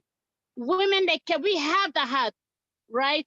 We have given birth. We feel the pain. We go through hardships and the struggles. And we are here in this show right now, the All Blessed. Who cares who's not here? Me, I just made up my mind. This company will do it. I don't care. He's here, she's here, she's not here. Who cares? Who cares? If 2 or 3, we gather together, we locked horns with Mr. Ash, and we have this passion, and we need to bring this word out and get technology to places that can redeem and free people and bring breakthrough that will completely change their life. Come on, it's not time to look back. Who is here, who is not here, who's coming, who's not coming. Just forget about them. Stay fixed on their vision. Doctor, I want to encourage you. Focus on your vision. Stay true to it. Don't give up. There's so many people. There is no accident. It's no coincidence. You are here today. You are sharing, because those of us here, we will be the ones that are going to bring the change. And we will not, you know, I'm in PNG. Now there's so many things about this COVID protocol, and you have to do this and do that and to travel. Thank God for ONPASSIVE, for Mr. Ash Mufara, for technology. That is going to bring so much more. I tell you, when we begin to put these young people or these children in Botswana, connect them there and get them online to do schooling online in whatever field, Mr. Ash has said that professionals, the best, will be on our platform. So don't you think the best of counselors, the best of musicians, the best of anything that you wish and I was dreaming of, that will be on that platform to minister to these kids, to help them, to empower them, to bring them out. We have not seen everything, but let me encourage all of us, and especially Doctor, I thank you so much for what you are doing, and all these other beautiful ladies. We are seeing this thing is coming to pass. It is going to be possible. 5 of us can do it. Hello. I said 5 of us can do it. We can change Africa. I was 10 years old and I've got this burning passion for Africa. I want to be there. It's different from Papua New Guinea. Papua New Guinea, we own the land. We are so rich. We've got everything. We are so blessed.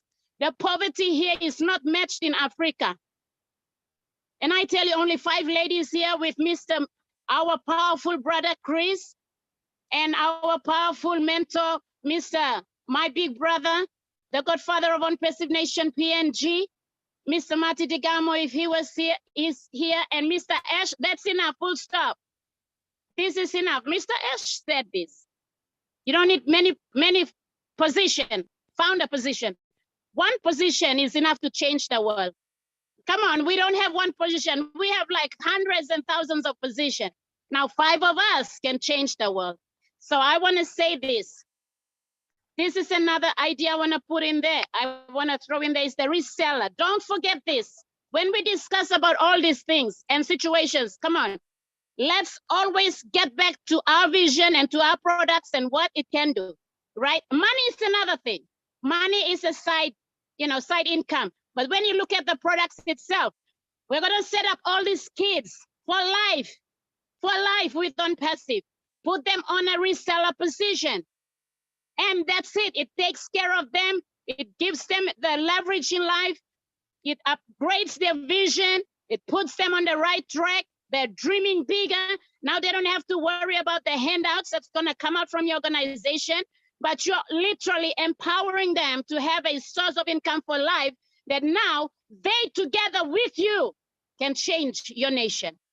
So I want to bring this idea in. Don't forget this part. Include everybody on resellers position. That's the solution. That's the long-term solution. You know, we can build their houses. We can give them food. We can do whatever. But if you put financial power back to somebody who's struggling, I tell you, they'll beat us. They'll be better than us. And that is what we want to see. That's the mind of the CEO. He wants to see somebody becoming better than him. If he can give you back the power to have money, power to have seen your vision come to pass, there you go, bingo, done deal. We are the hunter. We will be hunted. Whatever you say, it's not a done deal. Let me remind us this afternoon on Perseverance and Founders. Sorry, I've not talked for too long. Let me get it a little bit more. Let me tell us, it's not a done deal. It is done. ONPASSIVE is done. That's why everything is coming out now, because in the background, behind the scene, when you are worrying, people are working. When you are complaining, people are sacrificing their time, their wisdom, their mindset. Come on, everyone, let's all pick ourselves together, stay focused to the vision. That's why, sorry, I sometimes don't come to webinars because of Forget it. Mr. Hess said, before Mr. Hess said, it is going to be a done deal. Now, no done deal. It is done. Yes and amen. In PNG, we used to say this. If somebody tells me something good, I will respond to this person and say, just talk about other things. It's done. So welcome to the real world. It's done. Thank you, doctor. And thank you, my powerful brother, Chris. Love you all and good to see you, wonderful faces. Thank you for allowing me to speak. Thank you. And our powerful CEO, woo, we cannot sleep tonight. I don't know what's going to happen, people. Anyway, sorry, Chris, back to you. Thank you, powerful brother. Wait, before you answer that, Doctor, Nancy is just a firecracker to me. Asked, we texted me again, but he said he also made some chat, some on the YouTube, but he said, if I can just fly to PNG right now and hug Nancy, totally blown away, total respect. What an incredible leader. She's ready to conquer the world. Wow. This was from Ash, Nancy, to you. I couldn't listen. I hate to tell you this, Ash. I knew this 2 years ago. Nancy, we love you. Thank you for coming on here and absolutely missed that. He's trying to type again, but I think you left him speechless. You blew him away. I think right now he's dancing around his little chair in his office going, holy cow, who is this Nancy? He knows exactly who you are, Nancy. And for you to represent PNG, how lucky are they? God bless you, and I love you, girl. Yeah, it's very true. And thank you for the motivation, Nancy. The only way is the ONPASSIVE way. So we will do the reseller positions to many of these young people. Thank you for the motivation. Woo. Man, I'm too old for this, man. Okay, I'm going to go on to the last lady, and then I'll go to the three gents. Miss Jennifer Dixon, please unmute yourself. And Nancy, thanks for getting my blood pumping again, girl. I appreciate you. Wow, Nancy, that was awesome. I don't know how I'm going to follow that excitement. But anyway, I'll try my best. Good evening, everyone. I just was listening to everybody talk about the AIDS scourge in Africa and how the families were reacting to all the orphans. And I remember back in the 80s when AIDS first started coming out and people were dying and everybody was like terrified. They didn't know how it was spreading. They were scared to touch people who had AIDS. It was just like so much fear and so much hatred going on in the world. And I honestly thought that now in this day and age that people were educated enough to not hold that fear or that hatred. But this topic is particularly timely because the other day, I overheard a couple people talking and I was quite shocked at how uneducated and frankly how ignorant their comments were about somebody that they knew that had AIDS. And I was just like really, really shocked to hear that in North America. So I guess my point here is I'm hoping that as founders and ONPASSIVE in general, we could educate people around the world with some of these issues that people are still so uneducated about. And, you know, and I think Nancy hit it right on the head that ONPASSIVE will be able to solve these problems and help these kids that are suffering with the abuse and ignorance that's going on all around the world with just people who are not learning or refusing to learn or refusing to, I don't know, I guess educate themselves on every situation that's going on in the world. So that's really all I wanted to say. And to thank the doctor for all her hard work there. And I think that's just awesome that she's helping those kids because they really need it. So that's really all I had to say. Thank you. Thank you so much, Jennifer. You know, the problem with these viruses is that because HIV is a virus as well, is that they have a long-term consequences. So even right now, as we talk, HIV infections have gone down, the deaths have gone down, but we are still battling with the consequences from 1997. And now COVID has come in to increase the deaths. So it's just challenge after challenge after challenge. Yeah, and truly we need to be educated, as we said, because then we will handle these challenges pretty well. Yeah. So yeah, thanks I for was that. just shocked at the comments. So that's why I just kind of, when I got on this webinar tonight and this was the conversation, I was just like, wow. So I just glad I popped on tonight, even though, yeah, thank you. Thank you, that was motivating, thanks. Thank you, Jennifer. Hey guys, I mean, ladies, I really want you to connect all together, man. I could feel some real powerful webinars, ideas, helping people coming out of you ladies. Always knew it, just was waiting for it to happen. And I had no part of it. You guys all came together. That's what I love about it, because we were talking, that's it. All right, I'm down to Larry, Curly, and Mo. I'm kidding, guys. I won't tell you what. Now, because Mike is such a gentleman, I'm making him last. I'm going to let Richard go first, then Bruce, then Engineer Mike, and then we will say good night. So, Mr. Richard Lamotte, please unmute yourself. Lamont, sorry, buddy. You know me, I'm terrible at names. I love all you beautiful men, women, and children of the world from the bottom of my heart. Kisses and hugs to all of you. Well, I got some bad news for you, Dr. Masego. I saw your property over there and I found some room for what my dream is. Since the beginning, I've been saying that I've been seeing children's dancing in the streets. Yeah. And food and gardens and animals.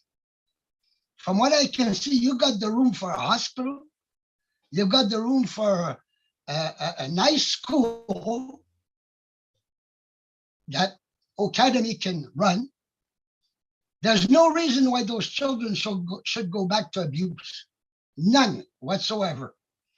With Oh Bless, I am sure that we can pretty well fix this problem by building a nice big school, nice big houses, like 3D can build small houses at hardly any, almost no cost. It's unbelievable, really, the technology. So what I have to say to you, Dr. Masego, is let's not send those children back into that abuse and everything. Let's give them what they need, the pride in themselves. Let's give them the education that they need. From what I can see, there's going to be universities in our academy. There's going to be doctors in our academy. It's going to be unbelievable. Ashmo Farah and his heart full of love has figured that one out. And I'm sure that there wouldn't be any problem having the internet in there so that academy can work 100 miles an hour. We can drill some wells. We can put in solar or whatever that is environmentally friendly for electricity. I'm sure that the people of this world and the big, beautiful family of ONPASSIVE, full of love, would all throw themselves in there to do this. And we can do this not only for you, Dr. Masego, but for all the other places that are in need of the same thing. All we have to do is know where and when, and we will do it. I have over 30 founders position, and 30 of them are going to go just to Obless. So my heart says, I love you, and I love everybody, and big kisses and big hugs to all of you. And thank you for being here, Dr. Masego. Oh, we love you too, Richard. Thank you so much. Yes, ONPASSIVE is really a problem solver in many, many ways. You know, these young people, they need families. That's why we try to make change within the families, because family is very important. But through ONPASSIVE, temporary shelters will be many while we fix families so that they can go back to their families, because that's the most important thing as well, to have grandmother and uncle who is functional and is not abusive and is more loving and more encouraging and more. So to address the problem of one child, you are actually addressing the problem of the whole community. And ONPASSIVE will make it easy, digitally, with its digital platforms, with its so much money, and making just everybody happy. So thank you so much, Richard. Yes, by giving them resellers position to the grandfathers and the grandmothers, yes, they will have the income so that those children do have a future and not being abused. But those that don't have these families, we will make their own little city right in there. Yeah, very true. Thank you so much. 30 positions going to Oblast. What a heart. Thank you. Thank you very much, Richard. Always the kind soul words you have there, brother. Thank you. Okay, let's do Mr. Bruce Gerstein. Please unmute yourself, my brother. Thank you, Chris. Hello, Masego, Sister Katishi, right? Katishi. You're my sister. Nobody ever calls you sister here, but you're my sister, and I'm also your friend. And all these squares that you see are also your friends. And they're also your family. And it's an amazing thing to have a family like this. You know, I'm blown away by everything you've shown us. What you've shown us, though, is every need that is in every part of Africa. Whether you're in Cameroon, whether you're in Kenya, whether you're in Mozambique, it doesn't matter. All these problems are still there. But you know what? We live in the world of ONPASSIVE, where everything is possible. Everything. So I heard some people talking about the big projects. If you look at Ashton Farah, and God bless us, he is the wings, the wings are wings, and he carries us all the way through. The thing for us is we spread our wings so we can fly. Right?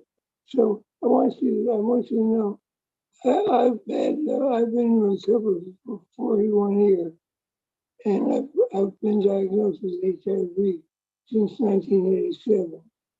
And I used to hear about fighting this disease. And I realized there's no point in fighting this thing. Peace has never gotten through war. Peace has gotten through love. Peace has gotten through understanding. So, but what I started was I remember one thing about being an addict and being someone with HIV. There's big stigmas in both of them. And depending on the country, if you lose your job because you're an addict, you'll never get another job. And in both cases, whether you're an addict, whether you're HIV or you're an orphan, the one thing that goes on in your mind is, what's wrong with me? What did I do wrong? And it's still you fulfill yourself with worthlessness. And one of the wonderful things you have is you have your rope course in your presentation. And the rope course is about personal development, believing in yourself, and learning how to love yourself. We did a thing when I was in a thing with a woman named Louise Hay, many people know her, and she healed herself from cancer. But she had a song for us. In the words, I won't sing it, went, I love myself the way I am. There's nothing I need to change. I'll always be the perfect me. There's nothing to rearrange.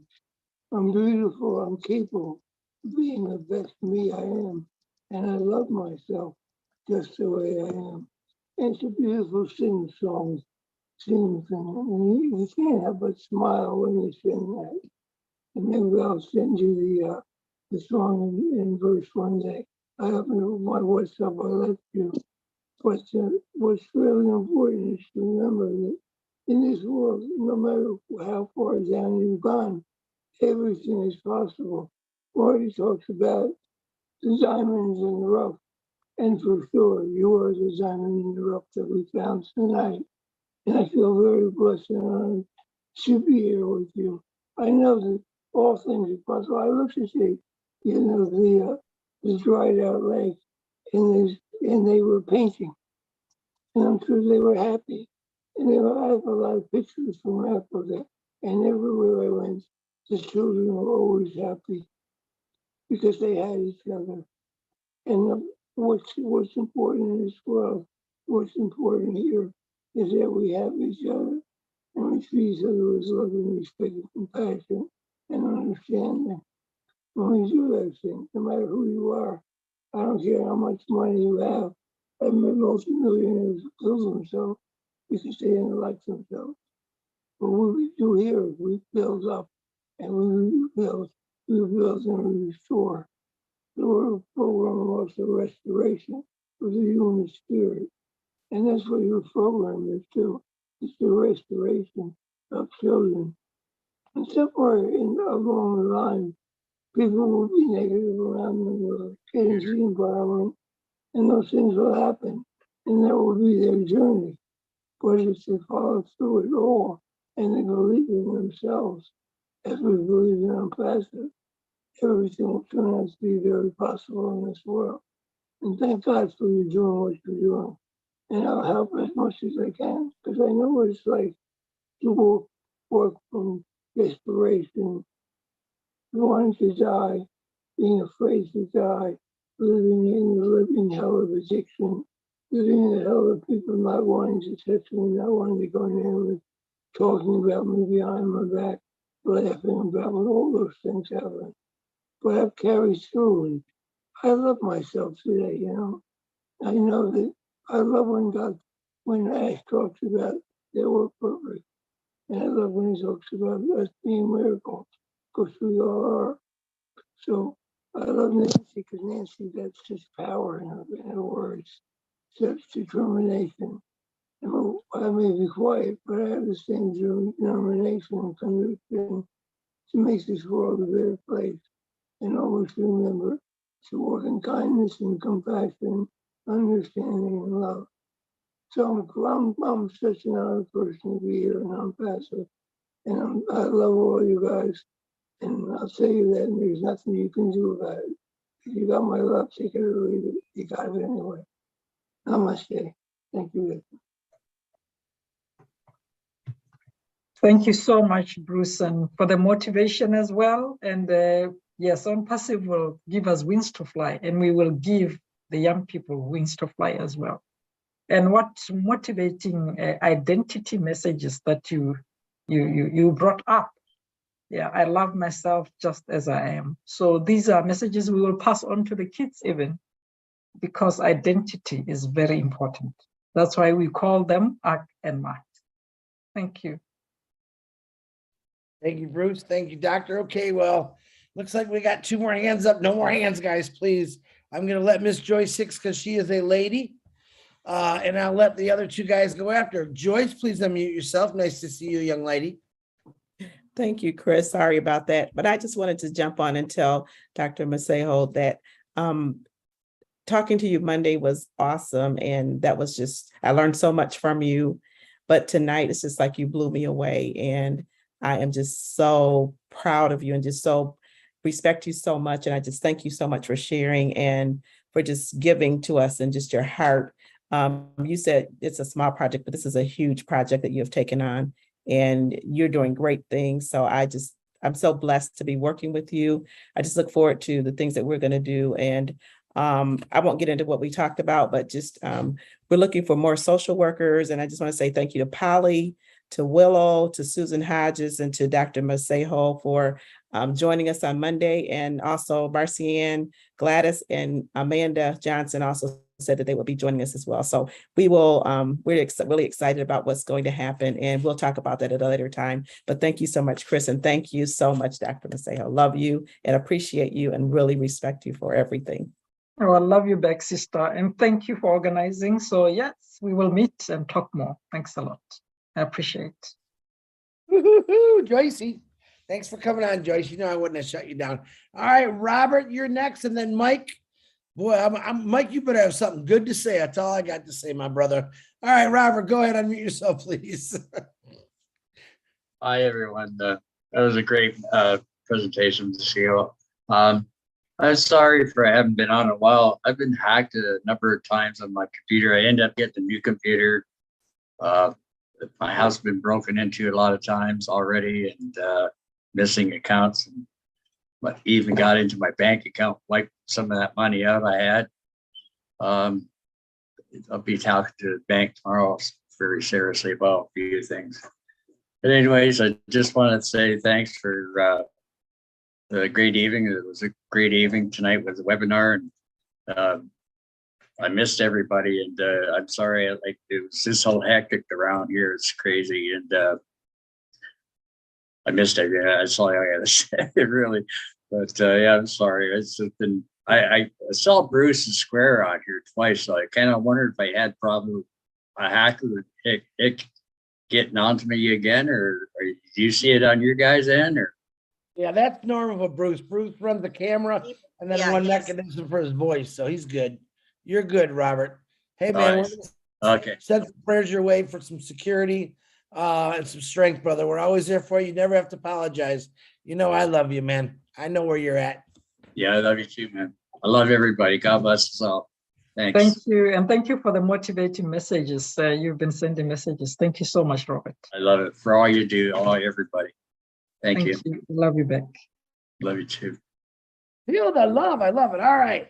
Last but not least, before Mike talks, I want to say thank you to the people, and then we're going to let Mike end this. I want to thank the guy behind the scenes called Daryl Cook, who is writing notes for us every single time. And he does this. He just does it. I don't ask him. He just does it. I love him for it. Thank you, all the co-hosts, which is Brucey Gerstein, John Barilla, Marty DeGarmo, Nadu, Narelle Warcon. Thank you for the people that helped me advertise this: Lynn Nakamoto, Kevin Rutledge, Pam Turner, and whoever else I missed that helped out with Narelle helping out, sending out those links to the other side of the world with those bad crocodiles that'll eat you. And I really want to thank Dr. Masego, if I said that right. I think you are an angel sent from heaven. Number one, you are a very perfect, profound speaker. Very good. I'm not sure. I think you were born that way. I don't think anyone is that good that could teach you to speak. You are awesome. Absolutely loved your presentation. I'm going to be there by your side, shoulder to shoulder, whatever you need when we launch this company. And you heard the little exciting news, what we're coming up to. So I'm going to love that part. And Doc, I can't thank you enough for coming on here and showing nothing but class, professionalism. You were amazing. And I'm looking forward to seeing you in the future in a lot of things that I think is going to happen. So on that note, let me give it back to Mike, and then I'm going to give Dr. Masego the closing statements. Engineer Mike, the floor is yours, brother. Good evening, all our leaders. Thank you very much. I was so fired up when my CN came up. Gina Lever, Dr. Benny, Willow, Jennifer Dickinson, Joyce Hicks now, and Bruce, and Richard. Thank you very much, everybody, for this wonderful webinar. Helen Tala as well, not forgetting. My sister Nancy, I call her the Mike Ellis, female Mike Ellis. That's who she is. Thank you very much, everybody. I want to bring it this way, Dr. Masego, thank you for the topic. It's a very big topic, and this is a very big topic that we will need a lot of guidance from our CEO who is listening to us right now. So I want to bring this in another way, infrastructure-wise. Let's look at it this way, like if we have like enough infrastructure for those kids, right? So if we have enough infrastructure for them, we can keep them a little more, even for those 3 years that we have follow up for them. They can be in a confined area that nobody can venture to abuse them again and things like that, right? Or do any harm to them. So my thing is this, we don't have the technology of 3D for now, or companies in Africa that can go build those buildings. We always look for options, okay?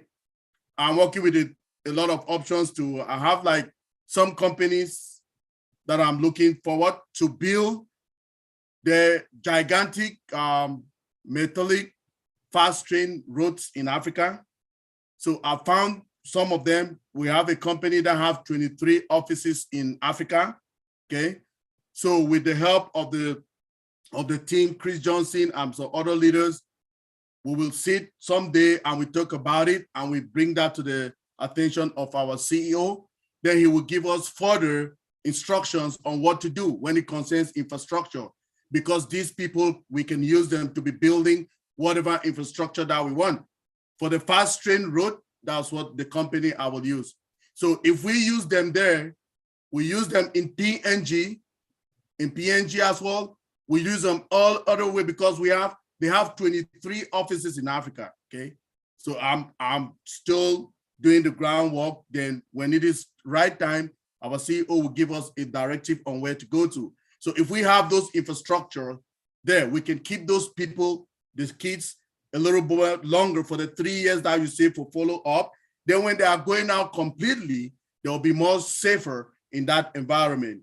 That is all I have for you, Dr. Masego. And we will work with the directive of our CEO, and I'll work with Chris Johnson, Big Bro, to make that happen. Thank you very much, everybody. Thank you, Michael. That was worth it. Hey, 2 more thanks. I do want to thank Nancy from Papua New Guinea coming on here and firing us up. I want to thank all the people that spoke. You powerful ladies, gentlemen, let me tell you what, you better shine those shoes a little more because these ladies just knocked us all down. Look at that big head. Ladies, I'm very excited for you. I also want to thank Ash Mafara through Marty, through my phone that come on and gave us some updates. Don't forget, I believe the link's already posted in the back office for Thursday. And what he told us, don't forget it. All right. Don't put nothing out with, you know what I'm talking about. FIFA. Don't say nothing. Don't put nothing out. Wait till Ash gets it all done and then we'll have some fun with it. And Dr. Masego, I'm giving you the rest. It's yours. You can say the goodbyes. I love you with all my heart. You're amazing. Go ahead. It's all yours, young lady. Yes, thank you so much. I don't know where to start, but I would like to start with our CEO, Ash Mufara. He's positively contagious. I think we should say that. Even though we have started our projects here and there, he is just firing us up. We cannot wait. We cannot wait to go out there and help the world. So thank you so much, Mr. Ash. And I would like to thank all of you, and especially you, Chris, for organizing this, and everybody else who commented and motivated me and want to partner with me. I wish we just could do it now. There is so much need in the world. And it's also important, like Mike is talking about, cooperating with us, that we are different skills here. Some are engineers, some are social workers, some are psychologists. When we bring our brains together, as Engineer Mohammed always says, there will be fire, fire, fire. So let's unite, go on, and preach on this contagious influence from our CEO. And then the world will win and the children will be impacted. Thank you so much. Woo, round of applause, guys. Give this beautiful young lady a round of applause. And I know you guys are going to help out a lot when we get this company going. It's not too far away. Good night. I love you tonight. In about less than 20 minutes, Rob Lynn's going to be on. Willow, I apologize for running a little longer. I think it was worth it. We'll continue tomorrow, unless you're going on for 20 minutes. I don't know, but I know Rob Lynn's going on at midnight for their chatty talk.